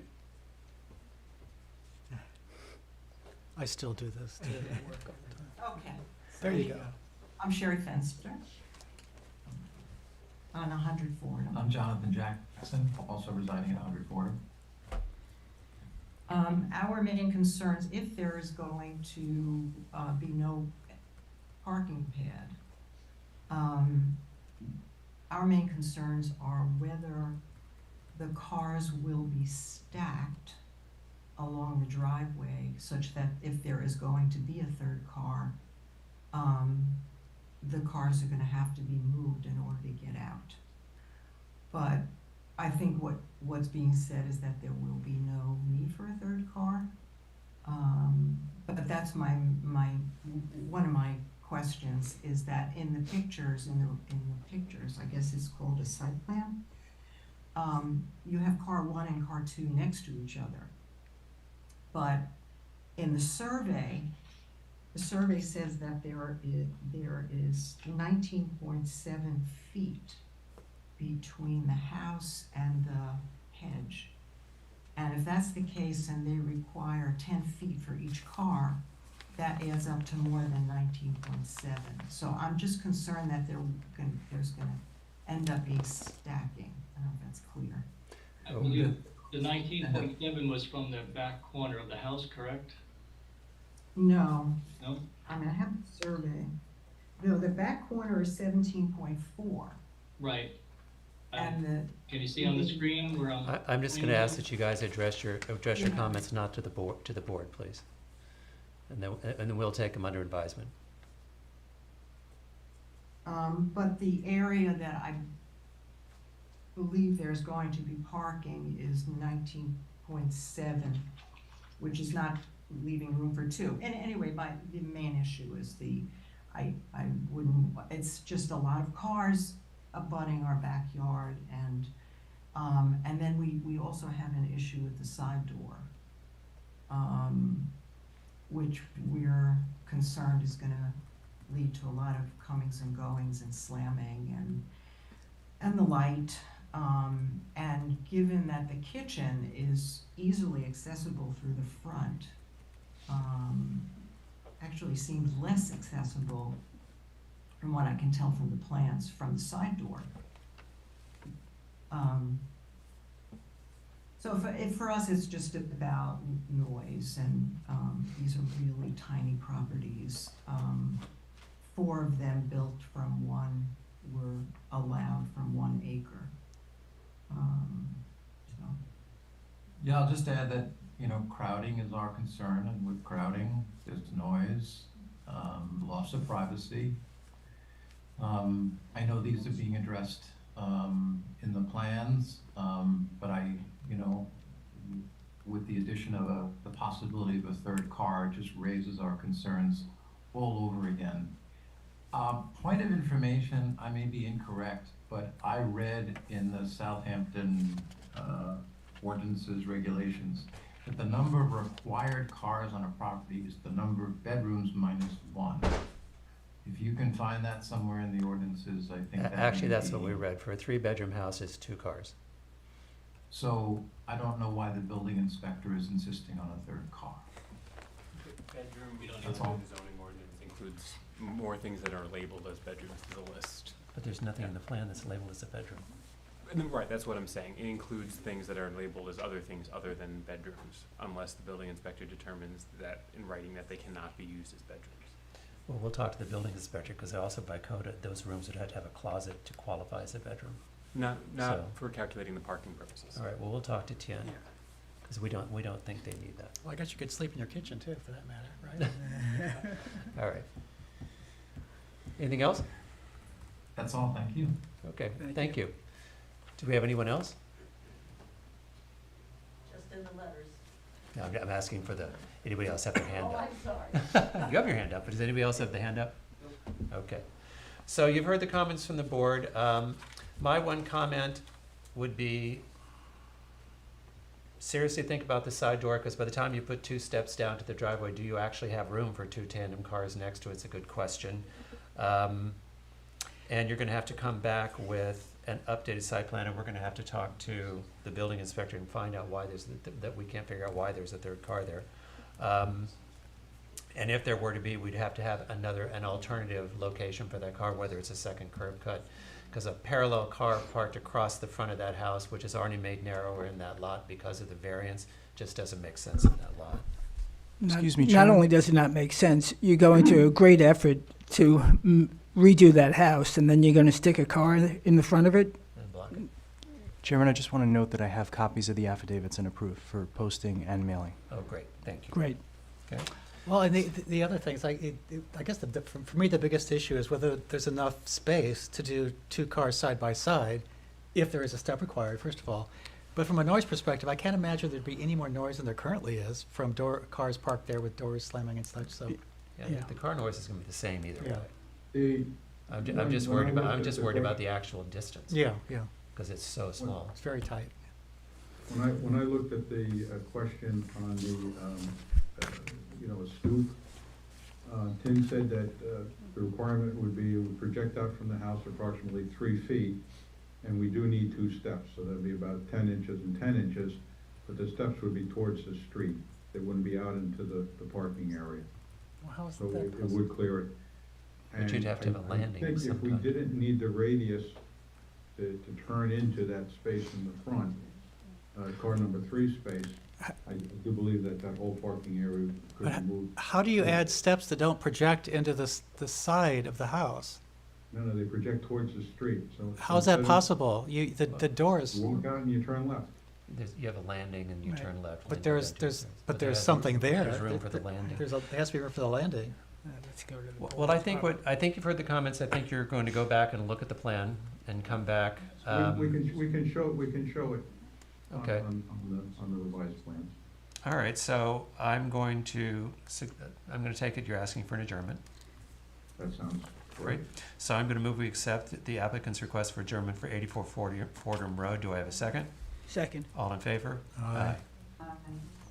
Next up is Would the adjournment be until? 2 weeks from tonight, the 24th, I believe. Yep. Okay. And will you touch base with the building department as well as me, or? We will. We'll touch base with the building department because I don't understand it. All right. Next up is 248 Little Plains Road for construction of a 2-story single-family dwelling with detached car garage. And thank you very much. We'll talk to you next week. Thank you. Okay?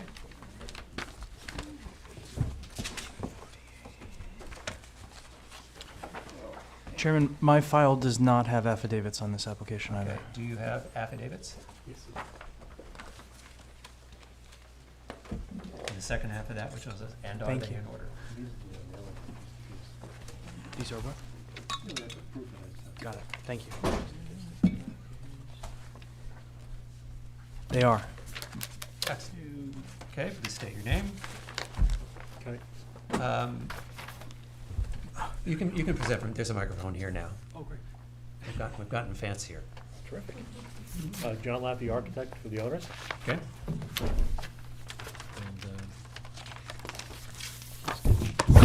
2 minutes is set.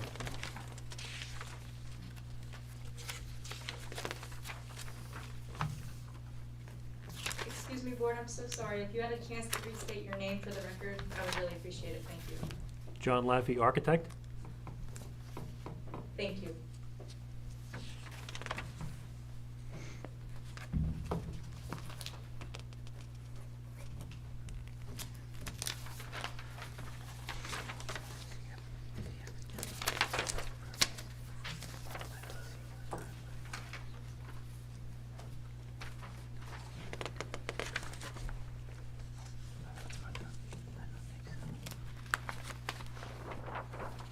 John, just for clarity, Yes. there's an existing house there. Yes, I wanted to bring that up. And- In the posting, it wasn't mentioned, or it wasn't mentioned in this. Yeah. There is a cottage that's on the property. I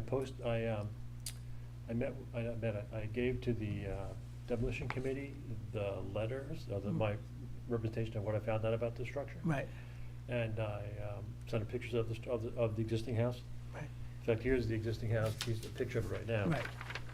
And basically, it's a 1930s craftsman. When I spoke to realtors, it was Mr. King's property. It was. And it's been in their family. I think since their grandfather built the house. I think that's correct. And from what I know is we've sent that demo application is on the list for Zach to take a look at, so we won't be able to approve a demo request at the moment That's because right. I need a report back from Zach on the house. Right, but also, so along with that, there's also an existing garage in the back. Mhm. Well, actually, 2 garages in the There's back. 2 garages in the back of that house. The first Yeah. garage we'd like to get rid of, but the second garage we'd like to keep. Yeah. Okay. And we're gonna do some modifications to that, like Yeah. make the garages bigger, and we're gonna keep it, we've been told Tim that we're gonna keep all the architecture exactly the same. No, we're not doing, there's an appendage to this, like a little side piece on it, kinda sheds off. We're gonna get rid of that. Mhm. And that is, cause that's like, well, Yep. it's like right on the property line. Okay. But the main house itself is, just, it's 14 feet to the north, the main house. The garage is 11'7" to the north, and the other garage is 8'7" to the Mhm. garage. Okay, good. That's right. Yeah, we're just, we went through a period of time where we didn't have a historic consultant, so we got a little bit backed up. And then there were things going out in order through Zach to come back. Yep. as we I went will through the say, process. I did look at the historical record book in the village, and the property is not mentioned as, it's not a historical district, but it's also not mentioned as a contributing factor, at least in the book itself. So I did my due diligence as best You I did, could. as a contributing structure. Exactly. Okay, Okay. that said, my clients would like to design, I've designed a gambrel style home for this property. It's, has swooping gables on the bottom part of the gambrel. It'll have, gray, like a gray silver trim, gray silver shingles. We're gonna go natural, red cedar shingles. It has white trim. There is gonna be some metal roofs on both the front and the back. Really mostly due to pitch issues. That's gonna be a lead coated copper. Our front door is gonna be a natural mahogany. That's a solid front door. The structure is 30 foot, 5 inches tall, so it's certainly less than it's less tall than we're allowed to do. It more than meets the setback, it meets all setbacks. It also meets all the pavement law issues regarding height. The house is, I think it's very much in keeping with the neighborhood. I have some pictures here from the adjacent properties. This property right next to the house is a white sort of traditional house. It's very pretty, I think. And then on right across the street, there's another, almost like a four-square. And then down the street to the west, there are two gambrels. One tiny one, kind of right in front of my client's property, and then the new one that's under construction. And this is my neighbor to the south, sort of a taller structure. And you could argue it might even be somewhat of a gambrel structure, although a gambrel may be the hip hop or something. So it kind of looks like. That would be a stretch, but yeah. Well, but there are, so my point is, within the earshot of my client's house, there are 3 gambrels, and also, as a comment, I designed the very house, very similar to this on the corner of Herrick and Little Plains about 5 or 6 years ago. Same type of house.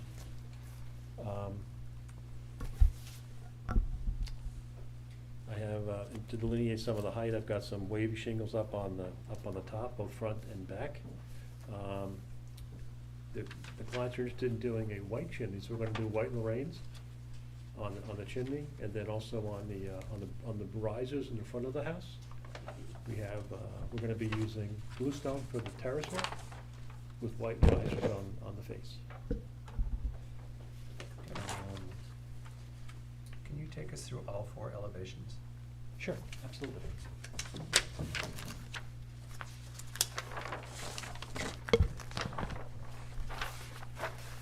So this is the west elevation, which is the front facade. This is a front door. It's a mahogany front door with 2 side lights.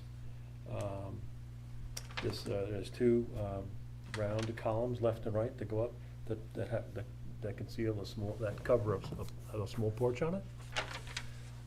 We have windows symmetrically based on each of the adjacent gambrels next to each other that are little match each other, and then also on top the gambrels also match each other. So it's sort of a book match house on the front facade. The windows are they're casements, and we have a transom light on top of them.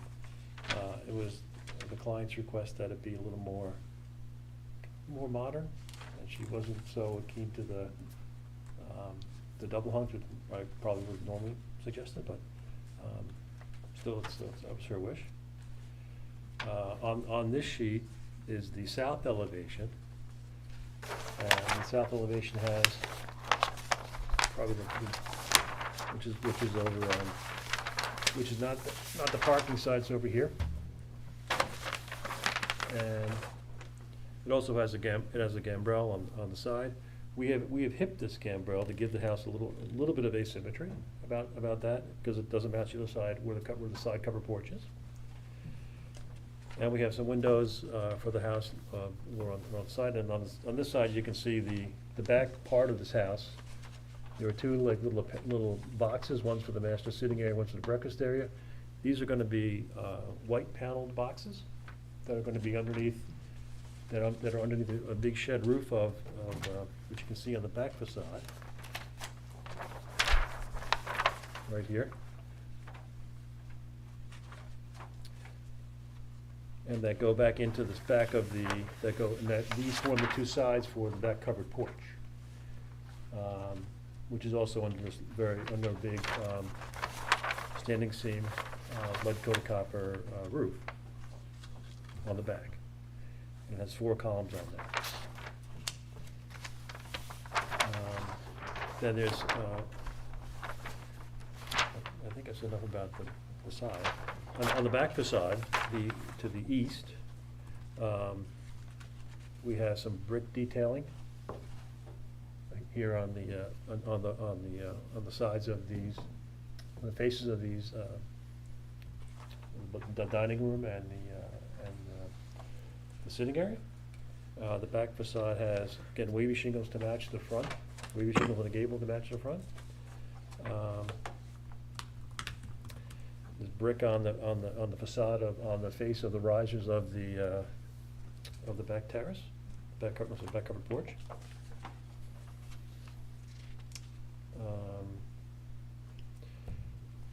A white chimney that comes through.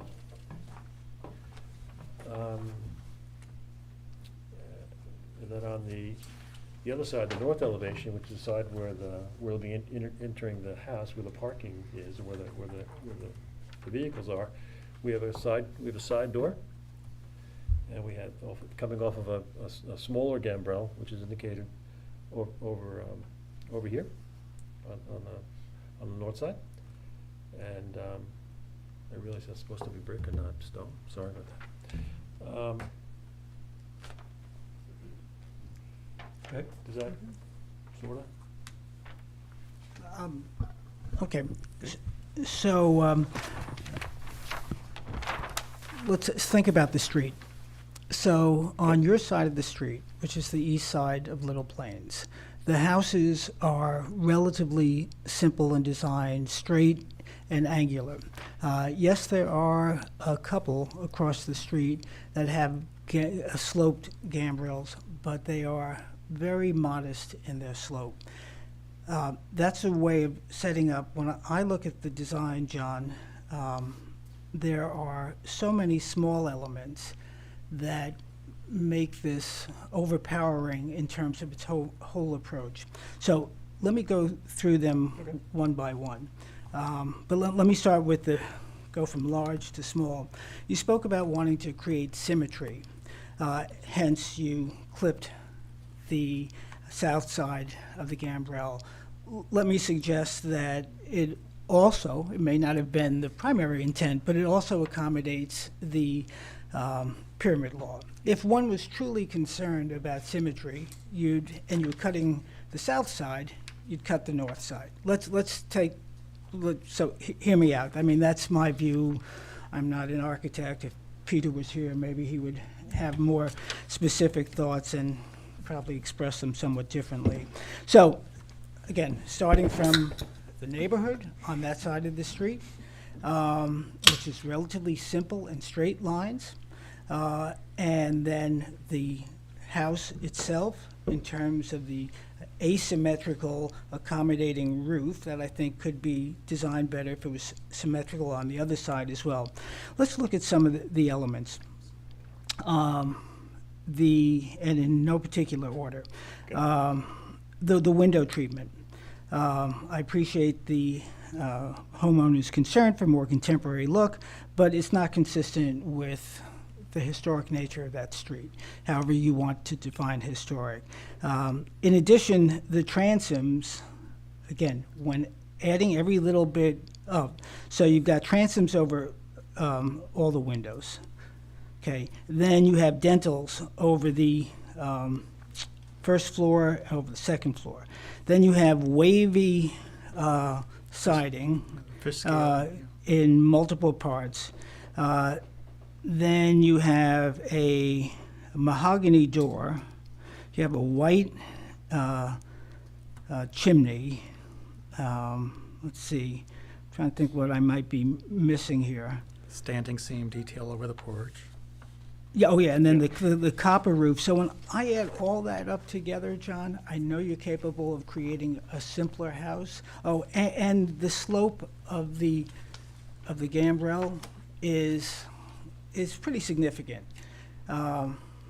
So I think a simpler design Okay. would be more appealing, would be more harmonious to the neighborhood, particularly that side of the street.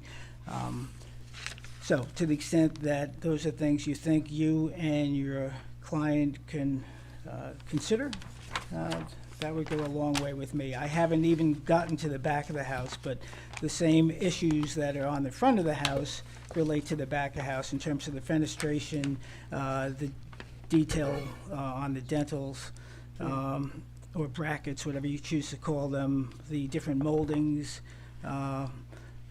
I'm not sure that again, on the front or the back, the little, I assume either decorative or ventilation windows help. Again, it's a lot of stuff going on. Okay. John? Okay. I agree with Jeff. I mean, the faux grandeur of this house just doesn't really fit with the neighboring homes. And I will go to the rear of the house. I think the transoms make the windows look incredibly oversized for the first floor. And I agree that without the transoms, that the windows themselves would look like just big picture windows without any distinction whatsoever. But other than that, I agree with pretty much all the details that Jeff outlined that are just too much. I'm sorry, I feel like Columbo. One more thing.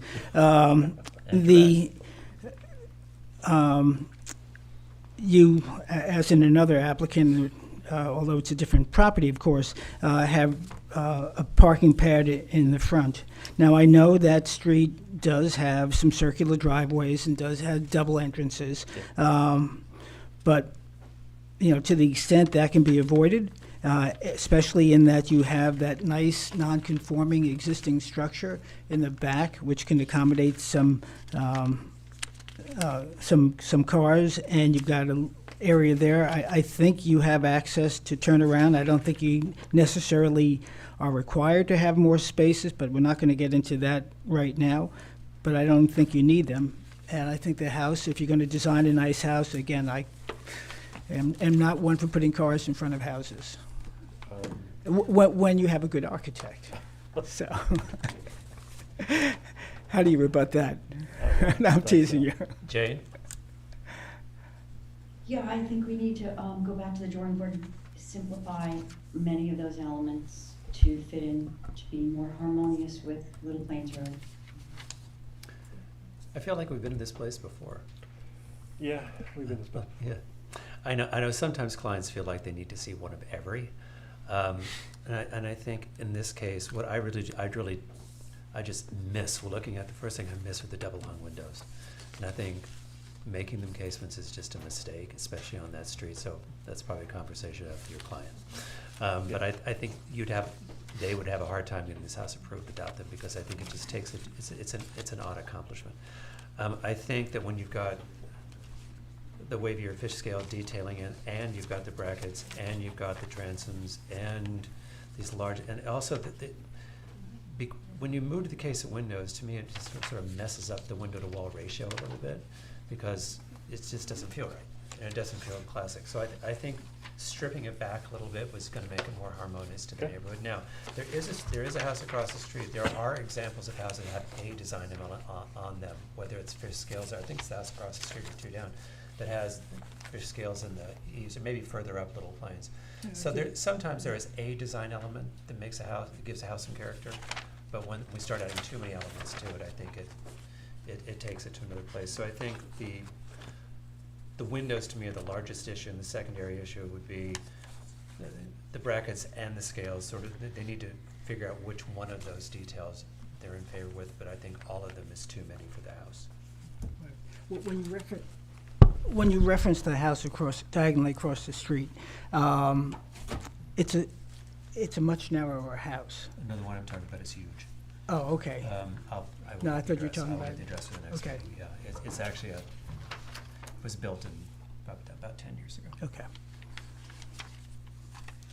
All right, so I think you've heard the comments. Do I have any comments from the public? Okay, so I'm assuming you'd like us to adjourn Yes, to the please. next meeting. Okay. So I move we accept the applicant's request for adjournment to our next meeting, which is The 24th. the 24th. The adjournment for 248 Little Plains Road. Do I have a second? Second? All in favor? Aye. When do these due back into you? The Thursday prior. Thursday, Well, Friday? did we move it, though? Okay. Okay, good. Yep. Thank you. Okay. Thank you, friend. Thank you. All right, so now, next up, then we have 382 Barron's Lane. Are the affidavits in order? I know that you sent them to me. We have copies of them. I'll give you. I didn't receive a copy. Okay. Thank you. Better have the originals. Hey, John. I'll be 2 minutes now. No, take your time. Do it. Good We evening. have to rearrange paperwork anyway. What's that? Just let me know and I'll start. Start. Okay, my name is John Bennett, Bennett Reed, 212 Windmill Lane, Southampton, New York. Bailey Larkin is a lawyer from my office is here.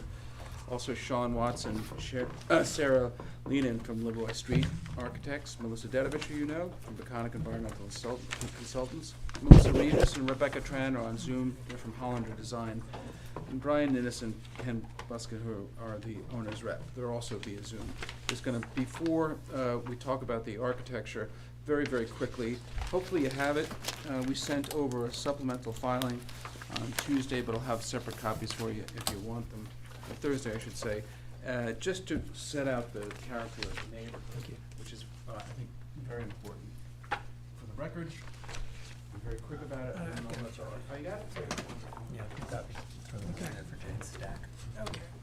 It's a neighborhood I've known very well because we've been involved in the development of most of the houses I'm gonna talk to you about, with the exception probably of the first two. To the east is and you can see them, here's a map and they're coded with the letters, so again, I'll be very quick because I want to get to the main part of it, which is the architecture, but this is clearly an area of contemporary homes. To the east is Leslie Alexander's house, 384 Barron's Lane, that's shown as A. Then we have the subject property. Directly to the west is 380 Barron's Lane, which is a Jaffe. Then 317 Murray's Lane, which is C. There's a Tim Haynes designed that house, approved maybe 5 or 6 years old. D and E are shown. We have these elevations. They're in the public record, but we took them from our files. They're both Stella Lamont Mahoney houses, which of course I don't think those folks do anything but contemporary homes. You have at F a home designed by Adam Jordan, which is other than perhaps the gable roof is hardly a traditional home. Then you have G, which is 17 Squabble Lane, that's Howard Stern's home. I'll call that maybe like a melange of style.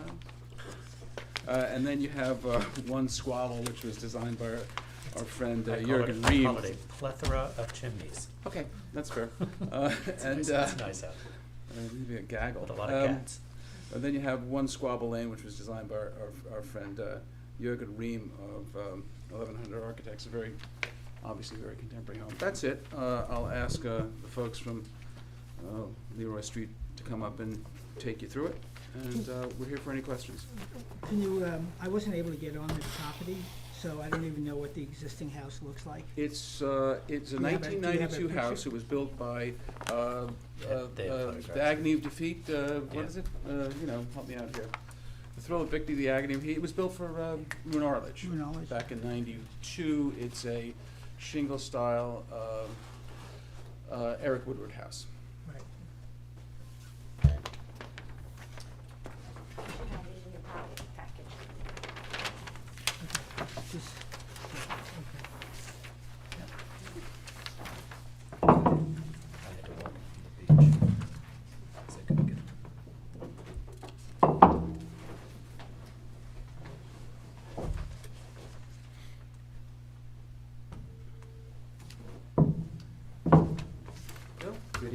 My name is Sean Watts. I'm a partner at Leroy Street Studio Architects.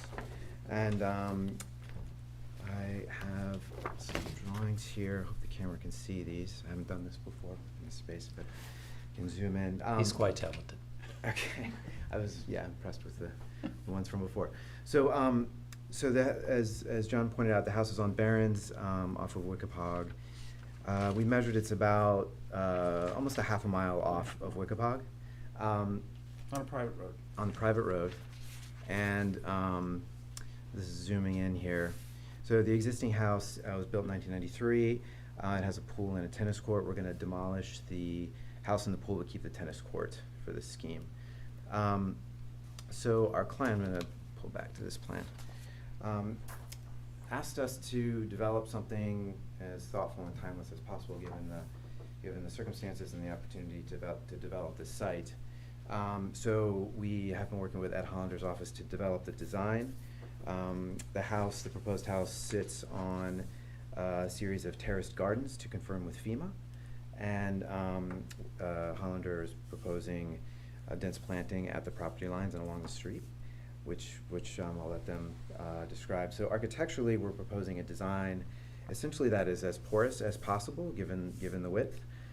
We have 2 breezeways essentially that open through the house, which I'll show you in 3 dimensions, that allow you both to view through the house and to allow the experience of the house on the terrace gardens to the north.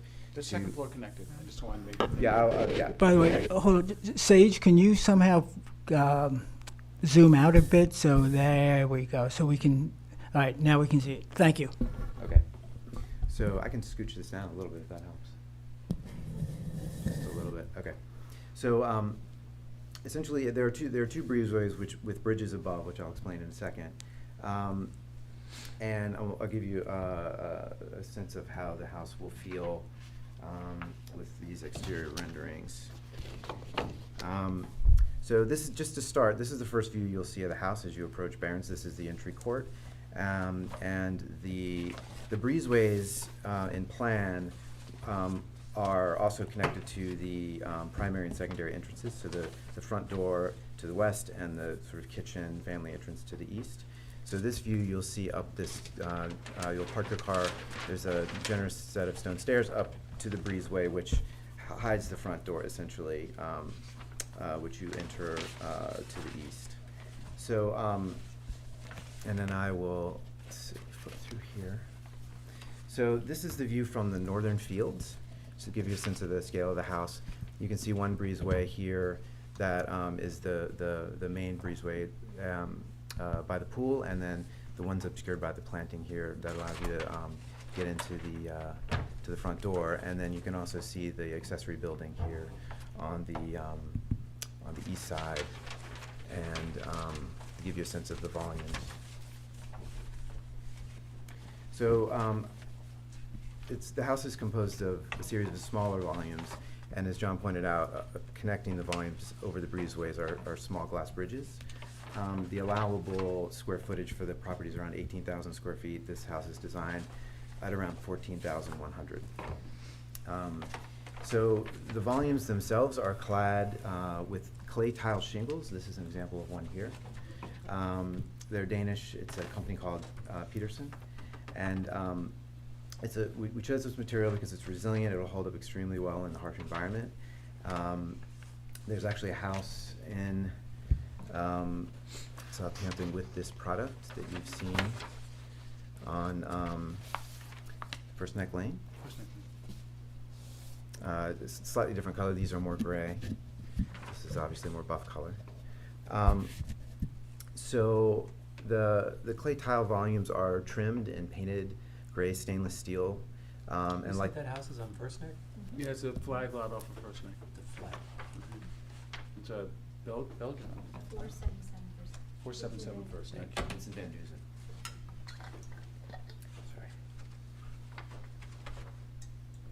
So the each volume is trimmed with stainless steel, which will be painted gray, and likewise the window systems we're using through the house, which are punched windows in the solid volumes and sort of curtain wall glazing down below, are all also painted, gray painted stainless steel.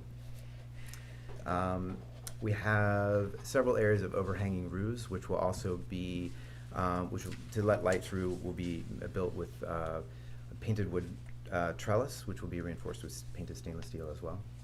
And anchoring the building to the landscape are several walls of white Danish brick, which is this product, actually made by the same company.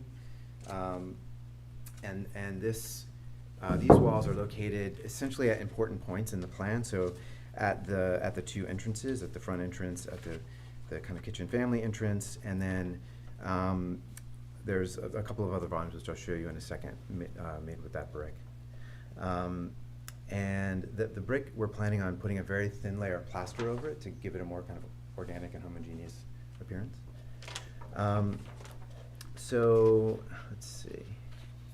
There are two lower roof areas, one over the kitchen and one over the entrance, which are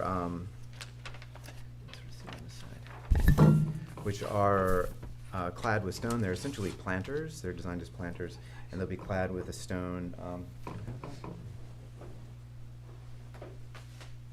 Complement the color of the shingles. So you got to carry all the bricks? Yeah, our bag was a bit heavy. So that's the planters. Okay, and let's see, is that everything on this one? Yeah, the base of the building isn't really that prominent from the road, but we're going to use this stacked quartzite, this gallstone, to set the house into the landscape, and we'll also use it to create the pool deck and to line the pool. So that's all homogeneous as well. So, and here again, you can see on this time from this view is from the top of the dune, by the way. The accessory building is over here on the side, which is significantly lower than the main house. Materials here. Okay. This is the same view essentially of the house, but further back from the beach, just to get a sense of how the house sits along the shore. Sage, can you zoom in on that? I can't see it.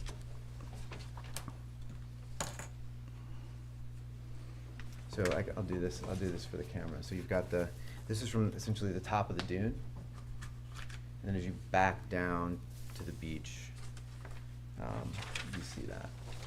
So essentially, it obscures the lower level. Okay.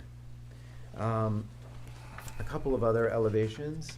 This is the elevation on the east side, and it's I'm always getting this backwards. The west side. So I'm also upside down. And this is clay tile above as elsewhere, and then you can see here the base with the quartzite and a painted garage door set within that. And then going around to the other side, this is the view from the east, and there's essentially the building is about 130 feet off the property line, and between the building and the property line here's the accessory building you're seeing in the foreground, which will hide the tennis court. And some materials.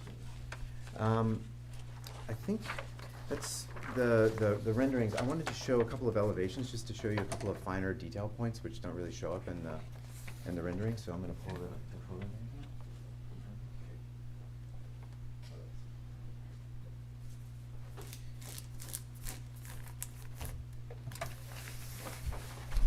So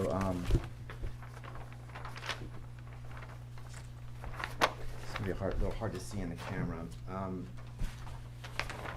But essentially, this is the north and south elevations.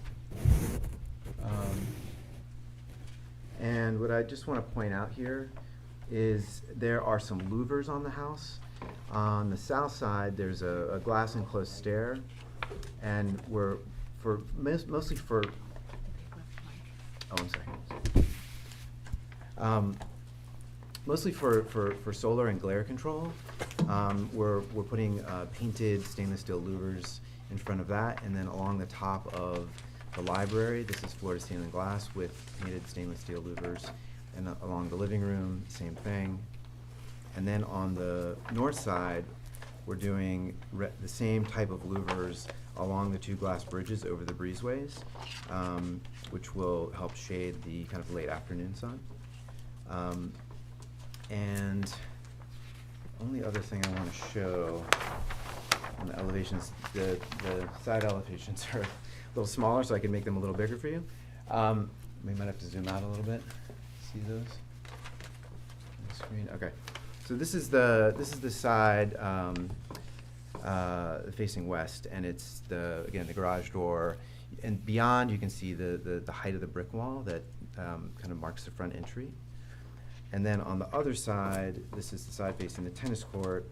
This is the kind of primary suite above, and you can see the brick wall below here. So there are a few places where you have these kind of key signature brick walls that mark entrances and important places to come in and out of the house. There's the accessory building itself I have all 4 elevations here on one page, which you can see here. Okay, so it's really a single-story glass room, essentially, very simple. Materials are exactly the same as the primary house, and it's supported on one side by a spiral stair clad in painted steel louvers, similar to the main house, and on the other side there's a box, essentially volume clad in the shingles, which is almost entirely mechanical equipment, and that faces the property line. And on the back side here, there's a series again of louvers screening mechanical equipment. I think we should maybe hand it off to Hollander's office to talk about the Can we just landscape. talk a little bit about the east elevation? It's primarily, it doesn't have the full glass that the west. I just wanted to point that out to the board. The glass volume really faces the house on the plan. I can show this here.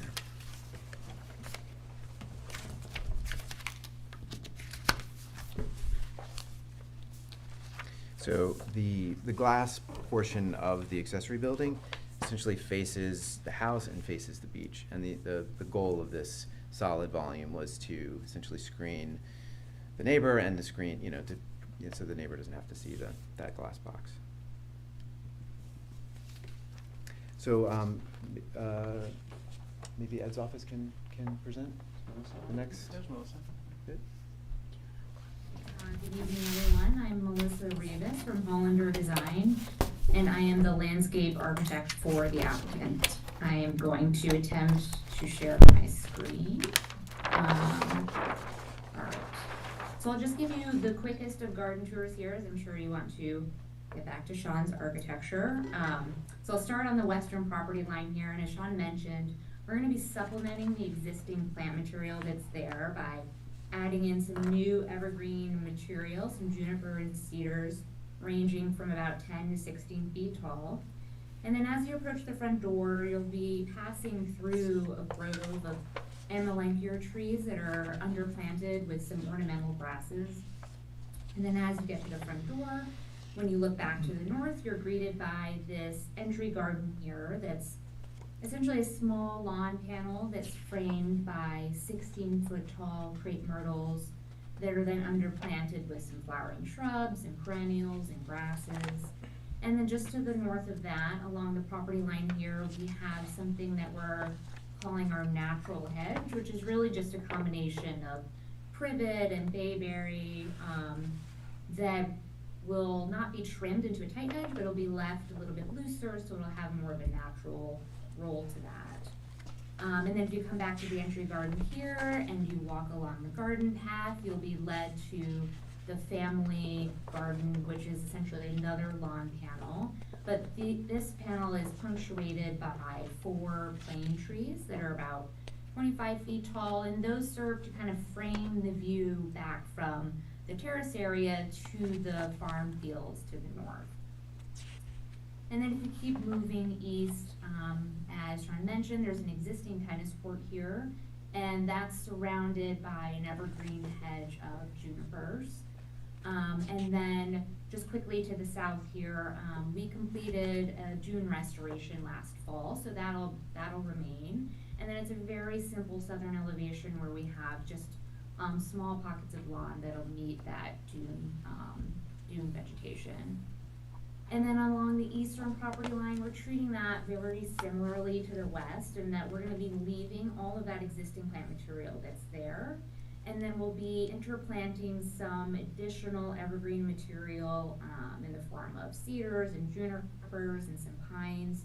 And those will vary from about 10 feet to 18 feet tall. And that's it, that's the end of the tour. Thank you. Okay. Any questions? Oh, probably. Okay.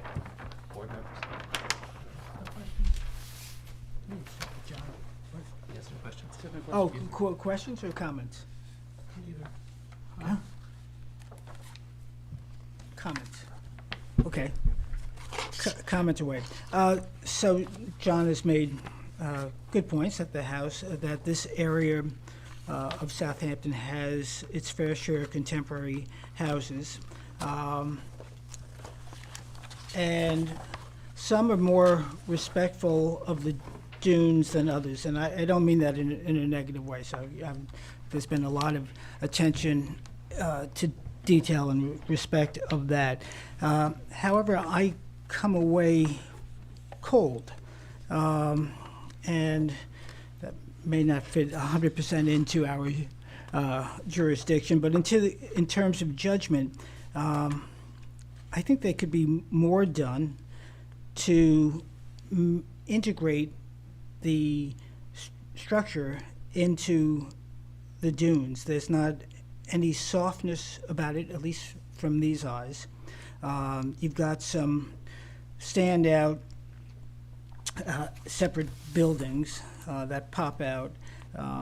You've got the view from, I think it's the west. Again, it might be just the rendering. It looks like the view from the neighbor to the west. It just jumps in your face. Anyway, I'm doing a poor job of explaining it, and I recognize that. But it just seems to be an expanse of contemporary house. Lacks distinction, maybe? What's that? Lacks distinction? Yeah, there's something, and again, there's, sorry for being tongue-tied, which, but a certain lack of character. That's not usually you. I know that's not usually. I tend to be verbose, but anyway, and perhaps my fellow board members can be. But it's a lot of house, which you may be entitled to do. It's expansive. I don't think it blends into the dunes necessarily. I think Hollander's office is doing a bang-up job in trying to do that, but it's still not enough to overpower the, again, it's just a massive contemporary structure. Sorry for not being more explicit.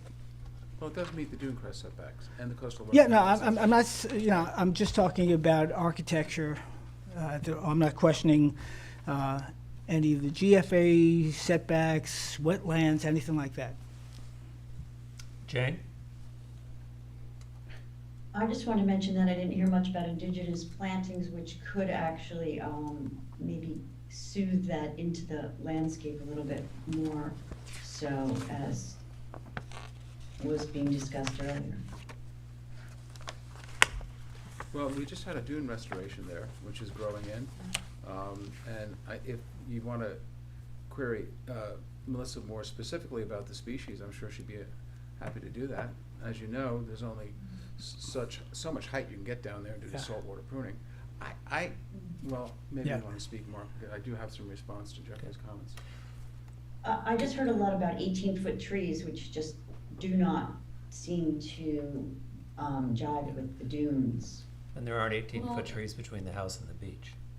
Yeah, and that's generally to the property line, so we're just supplementing the material that's there, and there's currently a lot of black pines and eastern red cedars, and there's a lot of evergreen material there now, so we're only supplementing what's there. As far as the southern side, we did just complete that dune restoration last fall, so even the images that you're seeing, that's very immature plant material, but that is a native restoration of bayberry and beach grasses and beach roses, and so over time that will start to fill in and give some additional screening, which I think will help kind of blend that building back into the landscape. So It's And unfortunate maybe that a lot of flip the. that around to the front of the house, so that natural. So exactly, so along that northern property line, that natural hedge, that is that mix of the bayberry, and we're trying to get that same feel, so nothing is clipped.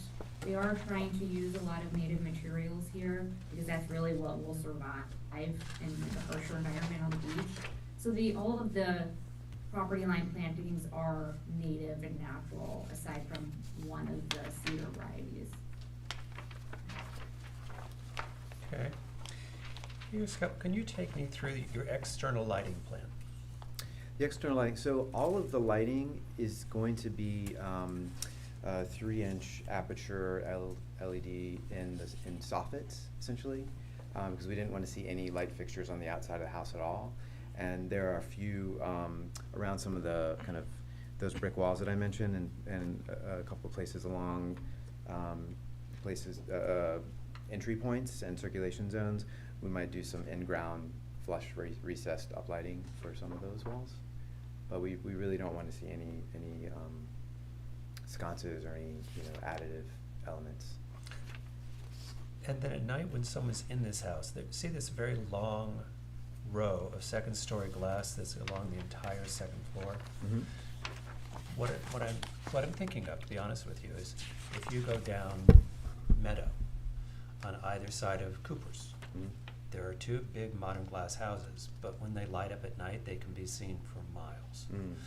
And they've become a light pollution issue for their neighbors, both from the beach side and especially actually from the Meadow side.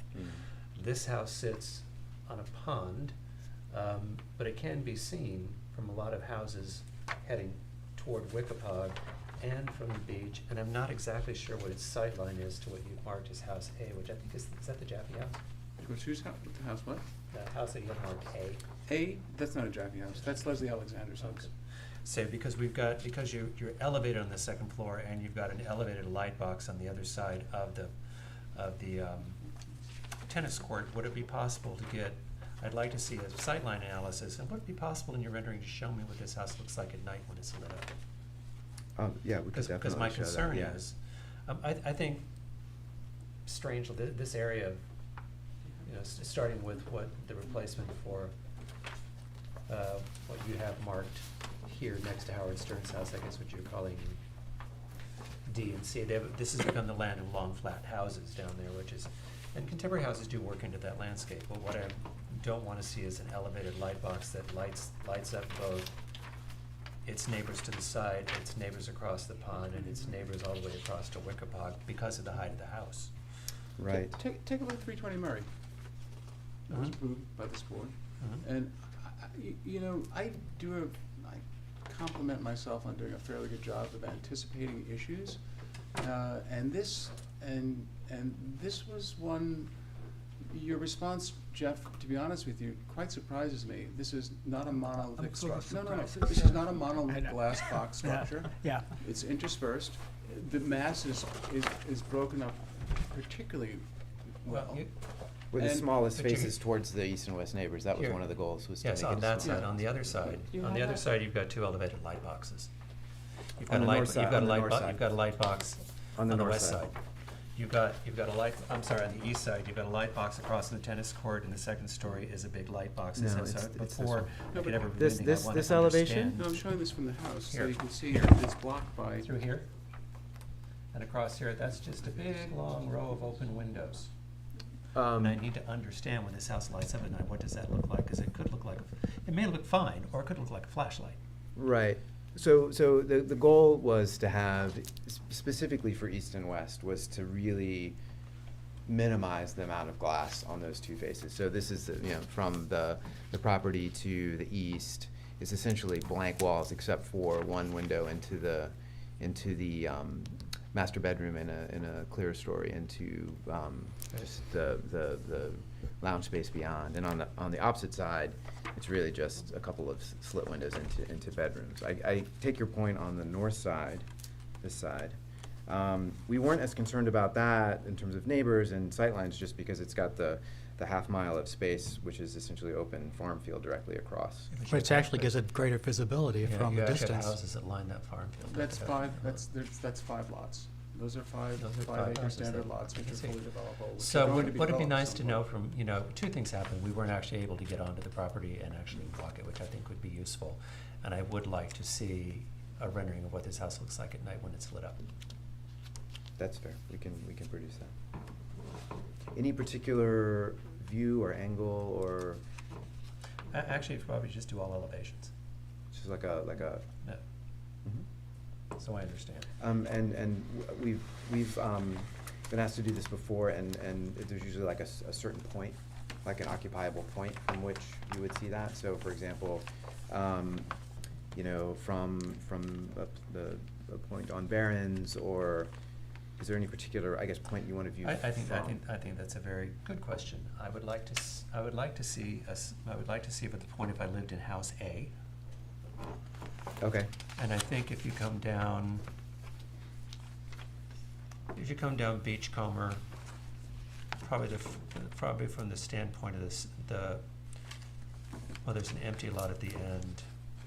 Two houses to the north of that, I think. So that not the first house, but Yeah. the second house to the Kinda north? like there, because I need to understand from Gotcha, here okay. what my light lead is like, because that's gonna sort of tell me, like, because this house over here would be the same question. So what is Is the it light house A lead is of this that, of that elevator Leslie line? Alexander's house. Because the truth of the matter is, because the female your houses are getting taller, and therefore your flashlight's going up. I'm just gonna show you So I this. kind of want to see, Double Leaving the sure I house got it unfolded. right. yeah, I want to see what the light So is. essentially from here? From here and Oh, from from here. Well, I said here, but these would be the most affected, and then there's some effect down there that's a little farther away. But if we start with these two, understanding this house, and this house, that would be great. Because I mean, one of the realities of houses getting taller is that they become more visible from farther away. And I think we've had a few instances in the village where it has been taken into consideration, which has become a problem. So, John, to Mark's point, if we could get access to Barron's Lane, that would be helpful. 333. I'm sorry? 333. Okay, Every now I get it. contractor for the last 30 years. Okay, great. 333. No. Oh, my God. Secondly, John, It is. Call me if it's wrong. the roof layout will be, as the village police were saying, who goes there, but, no. I tried to walk on it from the beach side. 'Cause So, I yeah, walked down from the dog. beach, the roof line of this house is going to be the same height as the existing house, lower? 2 feet lower. 2 feet lower, okay, I just want to know, because I want to walk it from the beach and from but you- Barron's Lane. But didn't it- but- And is it going to be closer or further away from the beach? No, same. Same It's a distance, tight okay. envelope. Okay. Same. But just remember, the roof line, the gabled roof line, is this the house that's being taken down? No. Was We're that, looking at no, more- that's right, the house is there is yeah, flat, no, so no. it's 2 feet. Okay. Okay. All right, so I would like to, if we could get on it, if we could look at it from those 3 angles, that would be very useful. We'll generate renderings for those 3 angles for the next meeting. That'd be great, thank you. Yeah, sure, no problem. Okay, do you have any comments? Anything from the- else while we're? Any comments from the public, did I ask? No. I do want to say that we've had conversations with Leslie Alexander's counsel today and has not showed up to oppose anything. So. You saw tonight, That's 5 one people. opinion. You should. Well, no, you said, one of the things you said, I'd like to see what it looks like from A, Well, which is Alexander's house. okay, and I still want to see it. You The, can see it, but I'm but the just thing telling that I you would, but the that thing I I- would tell you is, look, we had another project tonight that's on the 5th meeting, with 6 people showed up tonight that haven't been here for the first 5 meetings, so Well, shame sometimes on they them need to for be waiting thinking so about it. long. Well, I Yeah, agree so with that- you, you- but. you but I- would probably agree with that. But I want to see what I want to see, so. Argue the point, that's what I'm All right, asking so, for. John, so, all right, so I'm gonna move I'm assuming you want adjournment. So I'm gonna move that we accept the applicant's request for adjournment at 382 Barron's Lane. Do I have a second? Second. All in favor? Aye. Next Jane? meeting, right? You'll be able to get us. Absolutely, yeah. Perfect, okay. Be 2 weeks from tonight. Okay. Okay? It's 4 days before, isn't it? It's noon, it's noon on the Thursday. It's not just Thursday, it's noon. Right. Alrighty, then next up we have 224 North Sea Road for demolition of existing garage and construction of new cabana and trellis for White Eagle Realty LLC. Are you here and are the affidavits in order? I do not have affidavits on this yet. Yes, I emailed them over to Derek. I think I forwarded I apologize. I have it under new matters. Yes, Okay. we have them. I don't think So I assume you're presenting by Zoom? So if you'll come on and state your name.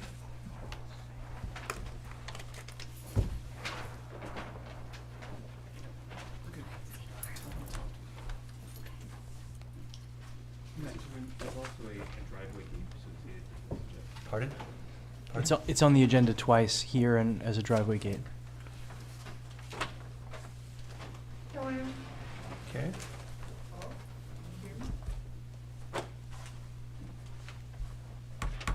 Can you hear me? I can hear you. Okay, how do I share my screen? You go down to the bottom, there's a share screen button. Then you click on what you want to share and then we get it picked up.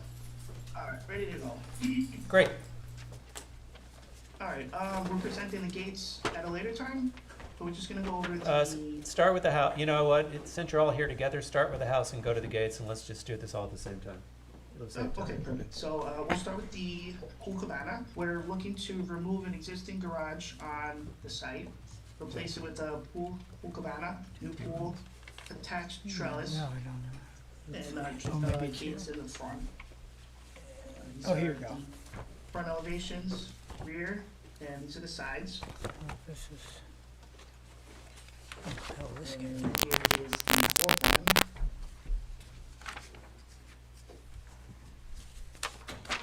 And the site will be located in the back of the site.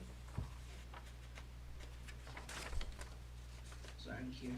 So the existing house is up here near the street, and the new cabana will be towards the rear of the property, 20 feet off minimum setback from the rear. Trellis on 3 sides, new pool, 20 by 30, and a 10 by 10 pool step, and surrounded by pavers, and leading to the rear of the house. Rendering. Gonna match the context of the existing house. Board and batten, white, mostly everything's to be white, trims white, trellis is white, columns.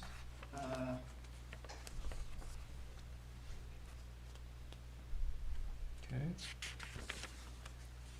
That's the rear, here's the sides, and this is the, this is facing the house. We have a bar to the right side for entertaining. Any questions, concerns? Probably a lot. Okay. What's the start, John?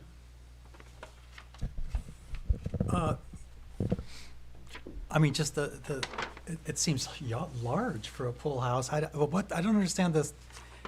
Is there a site plan? Yeah. Let me get. I have a survey. It's 20 by 24, it's just the maximum size of the allowable structure. So 24 times 21 is 500 square feet.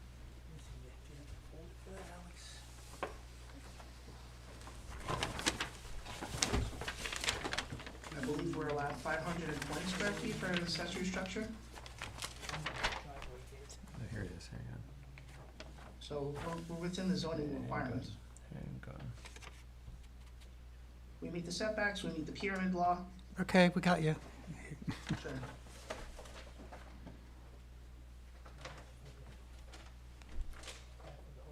All Well, right. Context of the existing house, here was the existing house. Okay, good. Here was the old garage structure that we're gonna take out. As you can see, it's very old and dilapidated.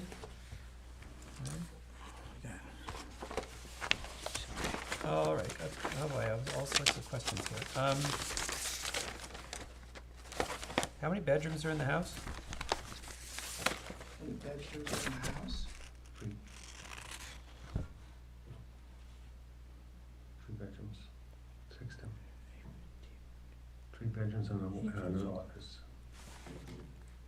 Does the office count as a bedroom? No.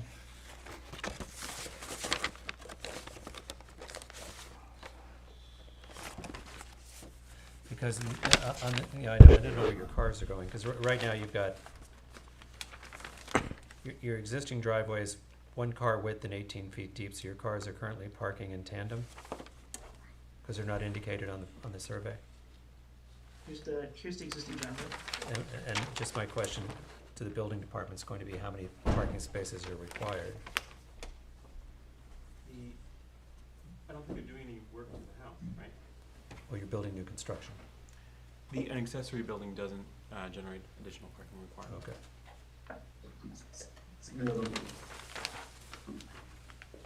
All right. Here's my first set of comments. When I look at the west elevation of the pool house, I think the window that you have that's centered in the gable is out of proportion to the size of the gable. And I think from a fenestration standpoint, my same comments on the east elevation, those upper windows are too large. And I think in the window-to-wall ratio and the balance of the size of those windows to the size of the sides, it's too big. The front is a door. No, I'm looking at the east elevation or the west elevation. Yeah, the So- west is a set of doors, four panel door. Right, and there's a big, huge picture window above that, which I think is out of balance to the structure. Okay, so you want I think it's too big. the And gable the smaller. same, and I feel the same way, my opinion is I feel the same way about the window that's in the gable on the east side, over the gang of windows you have at the main floor. All four sides, actually. Yeah.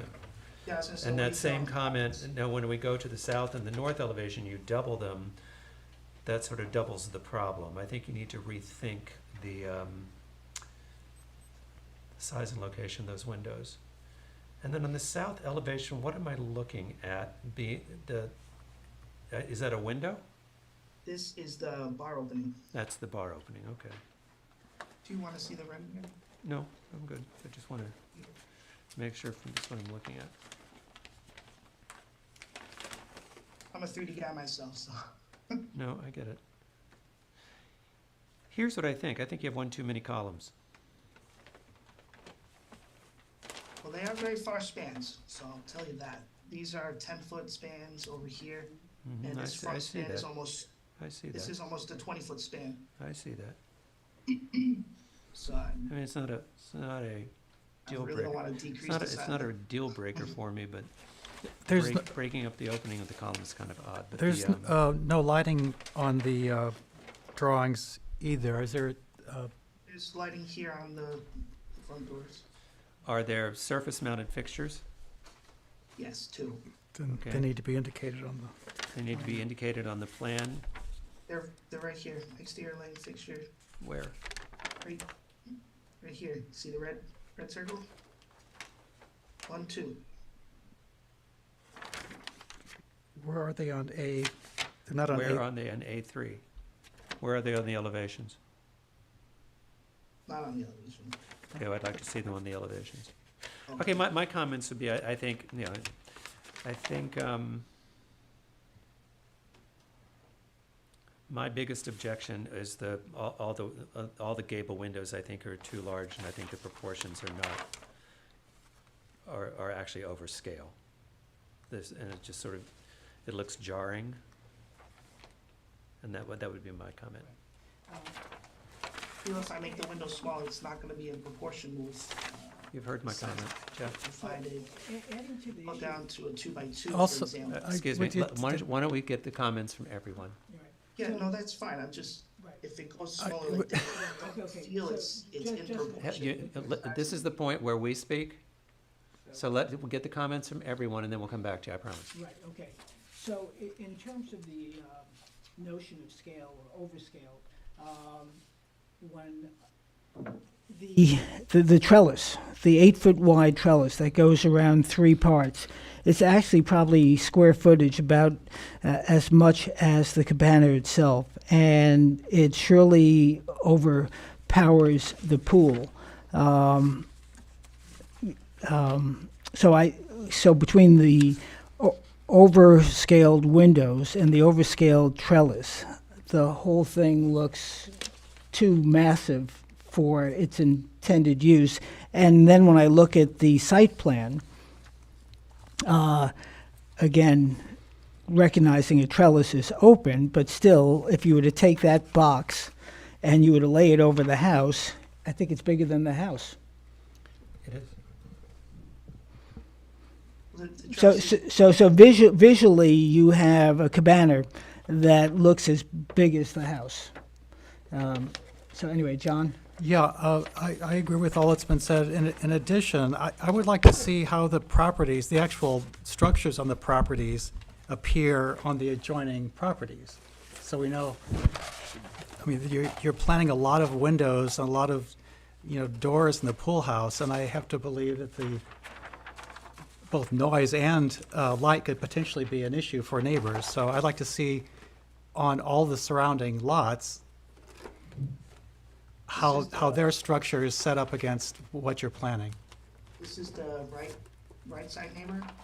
Well, neighbors would be on three sides.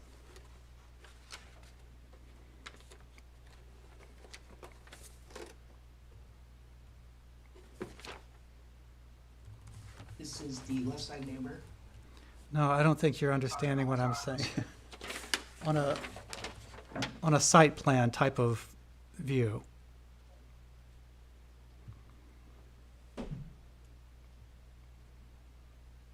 Okay. Jane? I would definitely like to add that the trellis is way oversized and being is it on all four sides? Am I interpreting that correctly? It's on three sides. It's not on the Three roof. sides. It just looks like the building's gonna get up and fly away.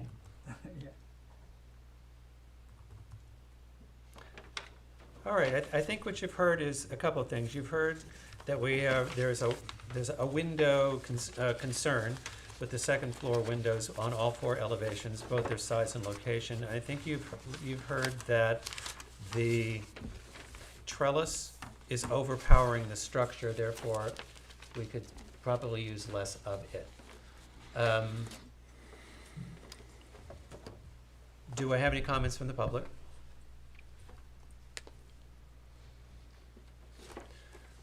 So those are the comments. So I think if you want to take those, come back into consideration, and then we can go from there. Are there any other questions you have about the house, about the pool house cabana itself? Did we lose you?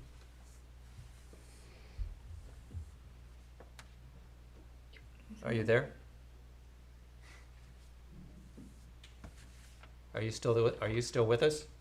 You talking to me? Yes. I don't have anything else to add. All right. Then do you want to have a conversation about the gate, or do you want to do that separately? Yeah, I guess we can get some comments on the gate. Okay. Let me just ask you this question. Have you gone on to the Board of Architecture Review and Historic Preservation website and looked at the gate policy that's posted on the front of it? No. Okay. And what's the size of this lot? Size of this lot is 5 times 133. It's safe to say that it's under an acre. Yeah, definitely. With the width of the. And do you know what the size of your frontage is? 65. Okay. I think before you even talk about this gate, because what is your current height of this gate? We are proposing 48-inch height gate. It's at 48? Okay. I'm sorry, I'm reading it as higher than that. All right.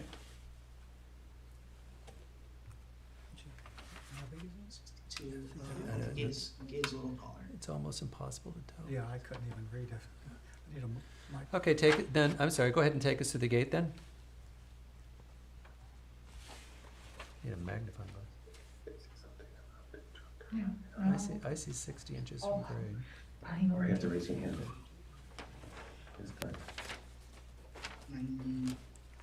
So basically what what we're looking at, you're asking for a 5-foot post, and then the gate height starts at 4.5 feet and goes down to what in the center? Was it 62? It's like 62 and 90. Okay, so you're 62 at the center and you're 48 at the ends of the gate and the moving parts? You said 90. No, I'm sorry. It looks like we're at 90 inches. I see, well, wait a minute. I see 78 with drip cap. It's 70.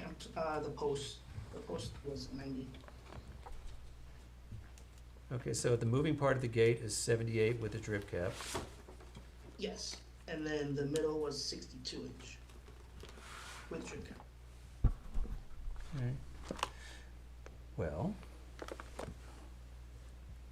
Well, I'll tell you, rather than splitting hairs, yeah, 'cause I think the one above. given it's a quarter of an acre lot, given the limited amount of frontage, given the lack of gates, given the fact that it's more of a village house than everything else, I think you would do well and more likely to get approval from at least this board member for a scaled-down gate that was far more simple. Yeah. I think you should go back and take a look at the gate Right. policy. Right. Let's tell them, Right. Yeah. What kind And of I'll- gate are you looking for? Well, if you go to the board, if you go to to our website and just pull down the gate policy. Right. Because you are well under the thresholds for this gate, so. Right.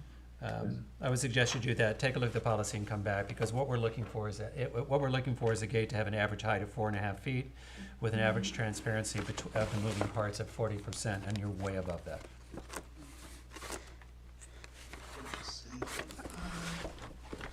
And this is totally your prerogative, and I say this knowing that, but I'd also think about whether this is additive to the design that you're creating or not.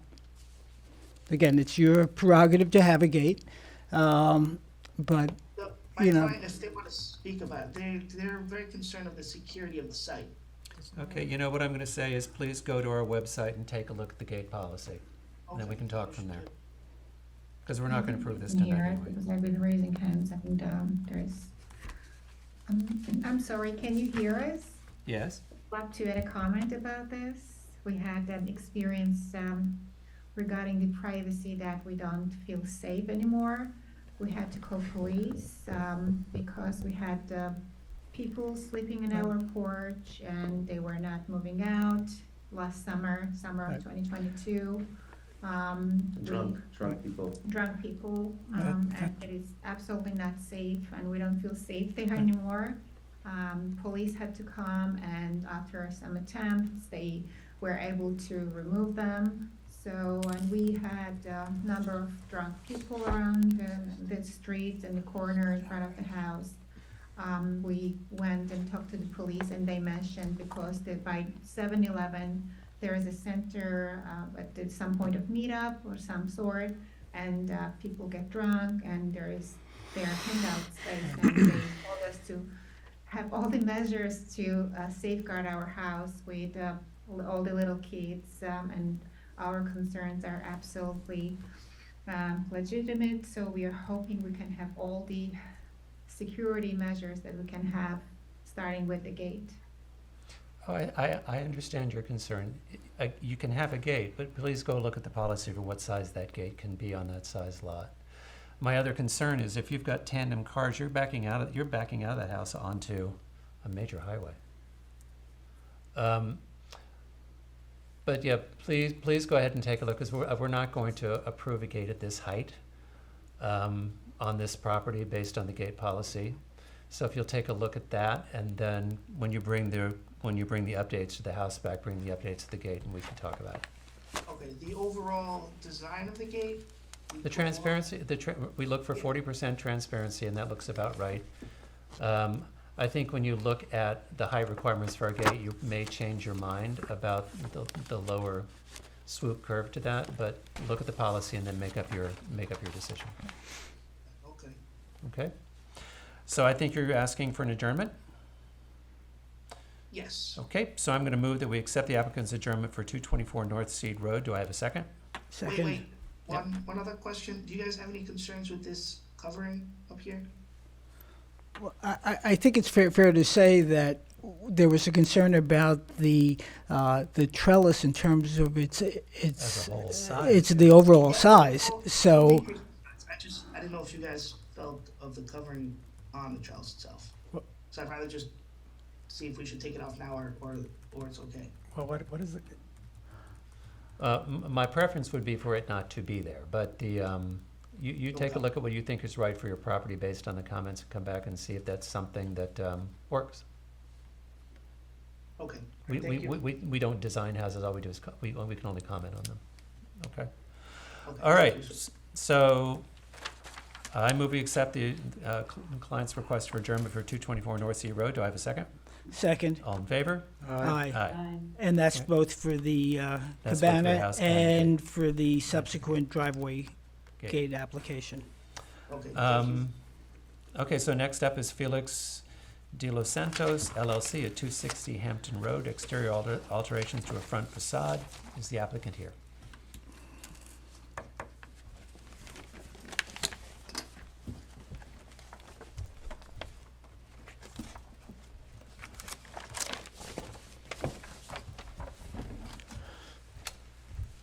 .260 Hampton Road, Felix de Los Santos. Any hands, Sage? Okay.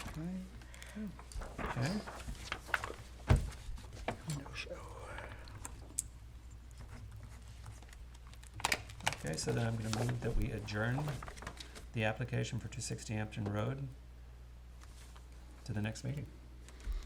Is that the right motion? Because they're not here. Sure. It's your prerogative. It's a new application. Oh, so we have to take, do you have affidavits? If we don't have affidavits, we haven't taken jurisdiction. That's what Alex said he says. What? That's what Alex. So we can't adjourn something we don't have jurisdiction. Okay, so we'll just Were move were this. the affidavits submitted? I do not have affidavits. Oh, then Then we'll it's just move not on. an issue, no affidavits. All right. That moves us into driveway gates historic. The first one up is 40 North Main Street. I'll be quick. I want to make sure that the board has the amended driveway gate, which is reduced height to 5'10". Of course, reminding the board, your policy notwithstanding, this is a gate that does conform with zoning. I also wanted to make sure that the board had, we delivered it on 3/27/23, the gate of the next door neighbor, which is the old Archie College house, is a 7-foot-high gate. Wanted to remind the board that on 2 separate occasions, an intruder not only came into the property, but actually had to be ejected and arrested from the actual interior of the premises by the village police. Those village police reports are in the file. This individual is still at large. Bench warrant has been issued. This individual actually, amongst other things, hacked Mr. Stopnick's some of his computer accounts and tried to essentially take over his identity. So this is a young family that feels very, very, very insecure at this house. This house, the old Corwith house, which they beautifully maintained. The house is rather tall, so from a verticality point of view, we feel that the gate is not at all incongruous with the house. And again, it's a conforming gate, or gates, I should say. I'll leave it at that, and I'll ask you to close it and make a decision. Okay. Board member? So, my view in looking at the house next door at 30 North, looking at the house next door at 30 North Main, if you were to do something of that scale, I would have no objection. And that house, It's 7 feet high. I don't know where you get the 7 feet high, because when I measured the edge of the gate itself, it's 61.5 inches, and then there's an opening that goes up to maybe it's 6 feet at the very top, but it's very open. So again, we can quibble about or debate the measurements, and I'm happy to go out there with you, but that's how I measured it. So your gate, so to I me, don't mean to interrupt. Did yeah. you see the tape measure that my client held up to the gate? I use my tape measure, so it's so. I want to talk about who was holding. So anyway, when you come down to it, it's essentially a difference between a foot to 18 inches for me. So, but I don't know. I'll leave it to the other board members. No, I agree with Jeff, and I think transparency is an issue with this fence as well, because the transparency includes the border of the fence itself, correct? Well, which- Transparency is within the parameters of That's what I'm saying. Yeah. The spindles spindles are with the- narrower. I mean, just make sure you're reading the, Right, I see design. that. Okay, I'm talking okay. about the entire. Jane? I think we have to stick by our precedent of what we have decided for gates, and we need to keep that with all gates and not be making modifications from one property to the next. Okay. You know, historically, we didn't have gates and fences in this village. If you look at the picture behind me, we weren't a village. Where properties are divided by gates and hedges, and on our sidewalk streets, where a series of houses, especially on our historic sidewalk streets, all had porches where neighbors could wave, they could chat with each other, and they built a neighborhood and sense of community, and it's one of the things that brings charm to the village. It's one of the things that the residents have expressed a desire to maintain. But things change. Early on my tenure, this board received an application for a tall gate with limited transparency on West Prospect Street. As driveway gates weren't part of the architectural history of that area, our initial instinct was to deny that gate. The applicant's attorney argued that village code does not prohibit gates, therefore we can't deny a gate. He argued, you can tell us what a gate could look like, but you can't deny a gate. Must have been me. And he was right. According to our village code, he was correct, gates can't be denied. But village code does state that when we review an application, any alteration of an existing feature or property shall be compatible with its historic character as well as within the character of nearby properties. And applying the principle of compatibility, the board shall consider the following factors: the general design character and appropriateness to the property of the proposed alteration or new construction, and the scale of proposed alteration or new construction related to the property itself, surrounding properties, and the neighborhood. This board realized that driveway applications would continue to present themselves. Therefore, in 2021, the board embarked on a study project to create guidelines from which to establish a policy to ensure that our decisions are not considered arbitrary or capricious.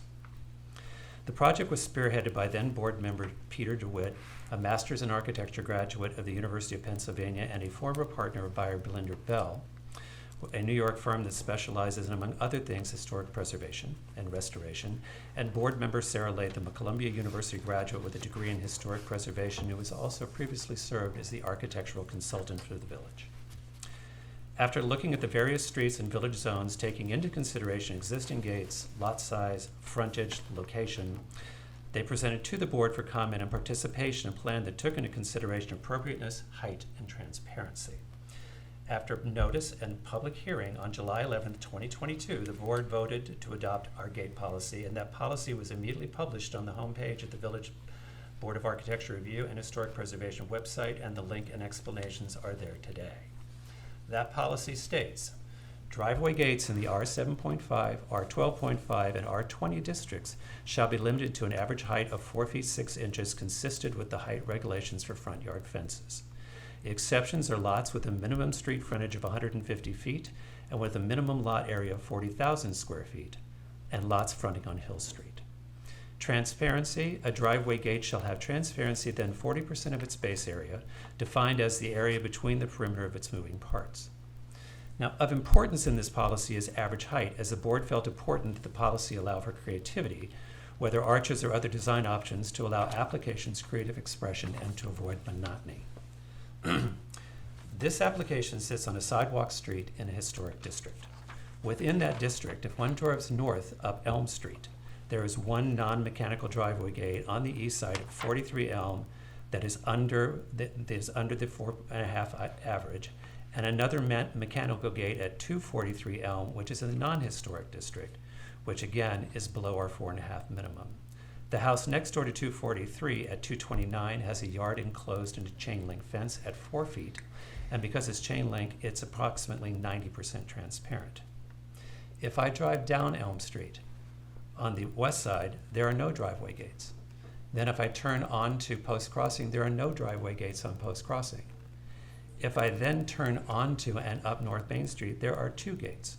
One is at the top of North Main Street, which is number 310, which is part of a 4-foot picket fence that is a mechanical gate that closes over the driveway. And the second one is the one at 30 North Main Street, which is next door. Now, we do have a letter stating the gate is 7 feet high. Here's a picture of me in front of that gate. If that gate is 7 feet high, I have missed a career opportunity as a New York Knick. But using it does have a design element that with my tape measure measures 6'9", I'm sorry. So if I take our average height and put it across the top of that gate, which I measure at 5'1", that gate's approximately 5'4".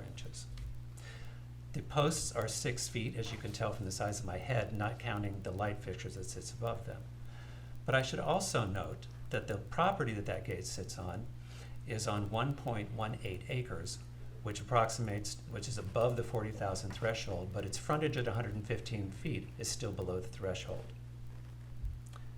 Now, I should also say on that property, there's a survey from 78 and one from 2005 that was updated in 78 that does show a gate in that location, but it actually doesn't show the front yard fence. So I don't actually know if that gate is the original one that was there in 2008, and there are no other applications for gate in the file. The only thing else in the file is from 2015, where there was an application for a 6-foot fence, stockade fence to replace between the two properties. As for the application in front of us, 40 North Main Street is zoned R20, and it's in the North Main Historic District. The survey supplied by the applicant shows the lot to be 0.45 acres, which computes to about 19,600 square feet, which is 50% under the threshold stated in the gate policy, and the lot at 85 feet is 43% below the frontage threshold of our policy. Therefore, as my job here and in my position at the Board of Architecture Review and Historic Preservation, I can't support the approval, and I do not support the approval of the gate that goes beyond our established policy at 4.5 feet high. Okay, I'll just end with two things, and then you can close and make your decision. The gate is legal under the code, so you have an incongruous, you have a conflict between your policy and your code, which I think is an absurd way to run a village. If the Village Board of Trustees want to put this policy of yours into effect, they're duty bound under the municipal home rule law to do it, number one. Number two, the fact that certain properties have gates, don't have gates, some do, some don't, is irrelevant. Gates are allowed under the code, as I've oftentimes said to you. So the fact that you can travel down a street, and even if there are no gates on that street, that's irrelevant. It's a permitted accessory use under the code. I can't stop but tell you a little bit of my history and agree with you that things have changed and we have to move along with those things. When I grew up in the village of Southampton, except in the estate area, except south of the highway, there were no one had gates, no one had hedges, no one had anything. We would literally walk from property to property, but that ain't the way it is anymore. And it's also not, also wasn't a village where anyone ever thought of locking their doors. Contrast what's happened now, and the reason I'm pushing this issue is because this is a family, and I'm wondering whether or not one of the board members sort of regrets saying this. This is not a deer issue. This is a family that has documented one particular individual has criminally trespassed and had to be removed from the interior of the house, from the Stopnick's bedroom on 2 separate occasions. And that person has not shown up. There's an outstanding bench warrant for this person. The person is clearly someone who has significant psychological problems, but for some reason has targeted this family. This is not someone saying, people come in and they will say, you know, I need gates for security. And candidly, I will see why you would roll your eyes. I understand that. Because that's sort of like when people oppose a project, they say traffic, traffic, traffic. Everyone says security, security. But these are documented concerns for this young family. So I think that, combined with the fact that you have a policy, but you have, it's in conflict with your zoning code. And finally, the policies, by their nature, are supposed to yield when you have certain individual facts. But I think everybody's clear with what they have. Just close it and make a decision. And I appreciate the time you've spent on it. Thank you. Okay, thank you. Okay, so I'm going to move that we deny the application for a gate at 40 North Main Street. Pardon? I think it's in the historic district. Oh, you're right. I'm going to move. Thank you, John. I'm gonna move that we move to written decision to deny the gate application 40 North Main Street. Yeah. Do I have a second? Second. I just wondered, All- okay. All in favor? Aye. Jane? Okay. Jeff has Was that, no, never mind. I made a suggestion at the beginning, and so you had opportunity to take it, and you chose not to. It wouldn't have worked for my client, but I appreciate it. Then that's- Okay. Great, hope you all have a great. All right, summer. see you, Thank Charlie. you. It's in the Southampton Village Historic.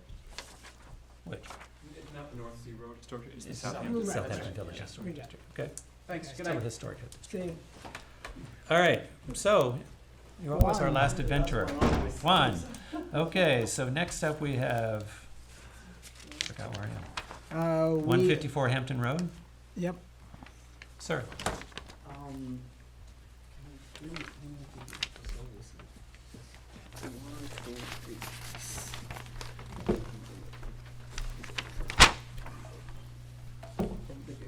Yep, we got it. Yep, thank you. Thank you.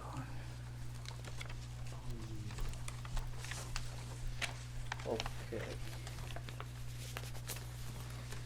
The last time the board, to hear the recommendation was, put the gate, more towards the house. And was about, 45 feet, into the house.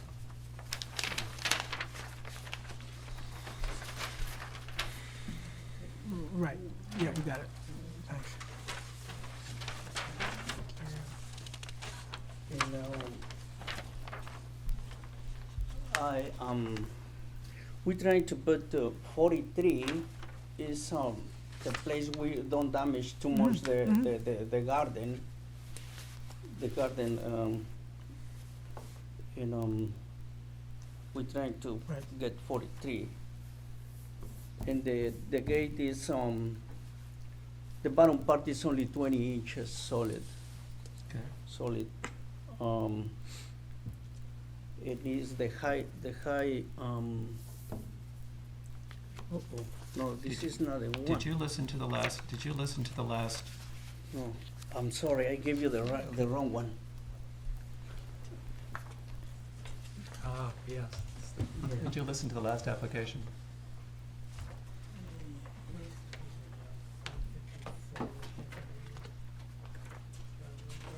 This is the right one. Ah. Ah, Much different, thank you. okay. Oh, okay, yeah. I thought we went one step forward and one step backwards. Okay, This is the last, okay. let me. All right, yeah, now you're talking, Mark, come on.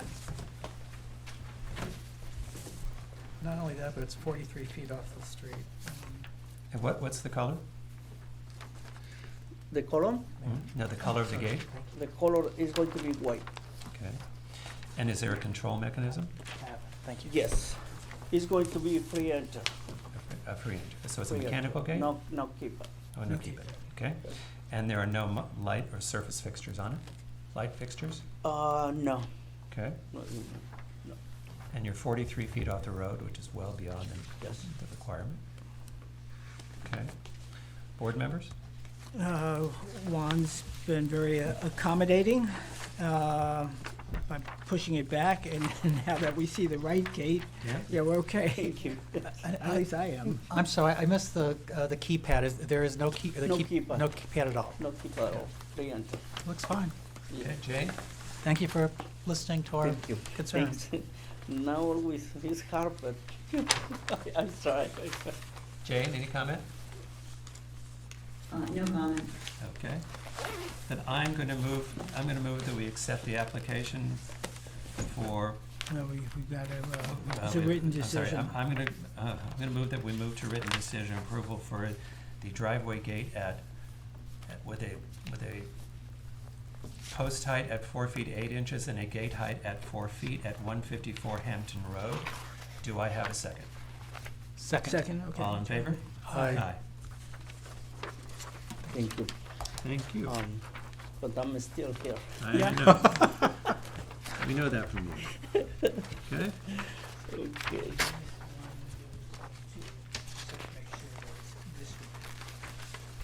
So you're next up for 145 Downs Path? Wyandanch? Or are you Wyandanch? I'm sorry, Uh, you Wyandanch first. 196 Wyandanch, okay? Yeah, this one is going to blown out scale to everybody. Thank you. Oh, I got this. Did you see this one? Yes. This gate is actually made from another company and Yeah. was installed a long time ago. And they try to install the same gate they have in one entrance to the new entrance. Okay. It needs it's exactly that, it's white. Is this, do And you it's, have, do we have a survey on this? Yes, we do, Are you, Mark, I'm sorry, are we replacing? Not replacing, they're adding a second, You're acting a second location into, and they want to match the original I want one. to match the original one. When in fact, they could scale it down, it would look similar, and no one would know the difference. Yeah. So, take a foot off, and I'd approve it. Where are we now here? This is. They're on Wyandanch. 196. And they're just moving it back? Well, they're putting a second, it's. Oh, second gate. It's if you go down on the left-hand side, it's the second house in on the left, from the end of the street, from Gin. So what they're putting is the second entrance in over here. And so what they're doing is duplicating the existing gate. I don't think whose house it is. It's Gene Shepherd's. Over there, okay. No, I think it's the next door. Is it next door? I think this is the house next door. Okay. All right. John has his comment. Jeff? So, this gate, and I didn't drive by this property, but I know the street, obviously. So it's the same gate, just in the other entrance? Right, but they're not on the same street. That's on the corner, right? No, they both butt up to Wyandanch, and there's lots between that. So there's Shafroff House here and a Goldberg House here. So it's. But they're far enough apart that having to, the requirement to replicate the other isn't necessarily. So the question is whether would it look odd if they were different in stature, or better because this now, if we were to reduce it in height, it would be more consistent? I'm all with consistency with our policy. Well, for the policy is concerned, we've got frontage of 212 feet. It's in an R40 zone, and it's more than an acre. So these gates are outside the policy. The current gate's outside the policy. And this gate's, our policy stops at an acre. But then add an acre, so it's over an acre. If it's over an acre, and the frontage is more than 150 square feet. Oh, in that case, then, Yeah. as long as we're following our policy. We are with our policy. And it's in I believe it's in the R40 district. Yeah. Jane? Really a conundrum. I think we need to stick with our policy. Well, let me restate the policy. The street frontage on this lot is 212 feet. And the lot is. So it actually would be within our policy, Jane, if we kept it. Yeah, because our policy is confined to lots under 40,000, under an acre, 40,000 square feet, and frontage of 150 feet or less. This one has 212 feet in its frontage, and it's a 2-acre property, so it's like 80,000 square feet. Right. So I had the same concern you did, but Yeah. based on the policy itself, replicating the Yes. 7-foot fence would be within our Yeah, policy. Yeah. I actually think it makes sense for the house to drive down and have 2 matching gates that look like they belong to the same residence, and it's actually within our policy. This house lies outside our policy because of the size of the land and the size of the frontage. Yes. Understood. But if it were not within our policy, replicating the existing fence would not be it would not be a deciding factor for me. To have to replicate it. But now, does it change, would it be affected visually by the fact that you have 2 gates No, we on don't the have same? to, though. We don't have to do that for this property because it's within our Yeah. policy. Yeah. But if it weren't, No, I would but- say, I would request a foot reduction of the fence. That'd be a different question. Right. Because pre-existing. But now you're driving down Wyandanch and you see Oh, these, right. you I'm see gonna these two move- large. I'm gonna fences. move that we The move to reasons re- why are not relevant. Right. Okay. I'm gonna move that we move to written decision to accept the gate proposal at 196 Wyandanch Lane for Wyandanch Lane LLC. Do I have a second? Just have a mechanism, did you, It's going to be, yeah, mechanism, and it's going to be, I believe it's going to be free enter too. Yeah. okay, so no external keypad, okay. All in favor? Aye. Aye. All opposed? Okay. No, that was an A. Yeah, wait, that's your nay?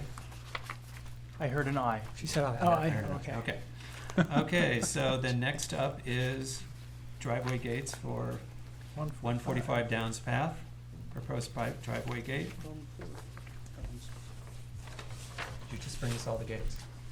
Yeah, I need another one. One also. I have this one already, thank you. Yes, I have this. Oh, thank you. Okay. Did you see this one? Okay, I have that. Yeah, we've got, I've Where got this. Where I Yeah. got all confused is I thought this was the one on Wyandanch, because that gate exists on Wyandanch. Oh, okay. If you look at the house on the, if you turn onto Wyandanch and head down, the second house on the right has this gate. Gotcha. Okay? But that's not here. They want this gate at 145 Downs Path. Okay? Now, can you take us through the material? Okay, we reduce we have changed completely the design. It's completely Mhm. different gate, and it's only how you require. It's only 6 inches high. Yes, sir. Yeah, and counting the space at the bottom, and it's 10 inches more just to make the arms, Mhm. the arms to keep the Support, right, structure. yeah. And try to looking for like that. It's going to be in mahogany, and it's going to be a natural. Mhm. That's a heavy gate. Yeah. Yeah. it's going to be. Okay?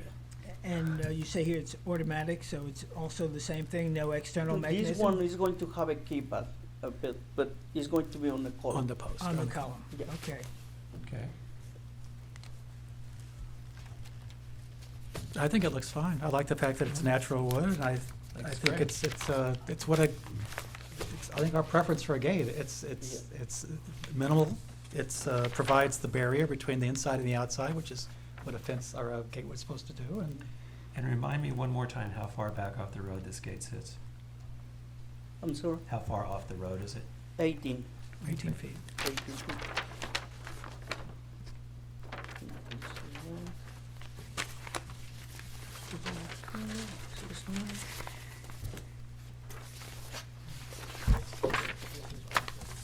I have this survey somewhere. You do have, you should have. No, I'm sorry, I didn't. have the Well, survey. this is, you're returning, because if my memory is, it was 18. 18.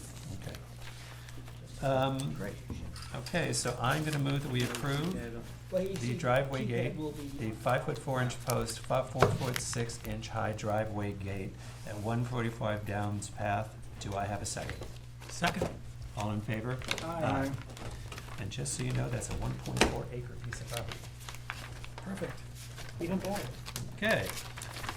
Next up, the driveway gate at 224 North Sea Road. Are you still here? That's what we just did. Oh, we did that that already. already, okay.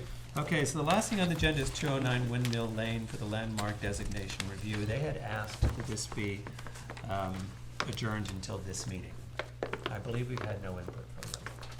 Still, Still. Yeah. after 6 months. So, what are my options here? I would suggest a final adjournment so that they're on notice that the matter would be adjourned one more time. Okay. If it was adjourned till today, you're within your power to dismiss it. Or approve it. Well, It's a landmark designation. Or approve it. On the board's own motion. On the board's own Sure. motion. Okay, so I'm gonna move, we adjourn the discussion for 201 Windmill Lane as a final adjournment until the next meeting, which is April 24th. Do I have a second? Second.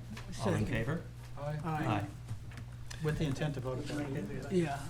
With the intent to I vote at that would meeting. suggest that either you or Alex let them know. And Alrighty, so From what I see, that concludes the business. I move that we close the meeting of the Architecture Review Board. Do I have a second?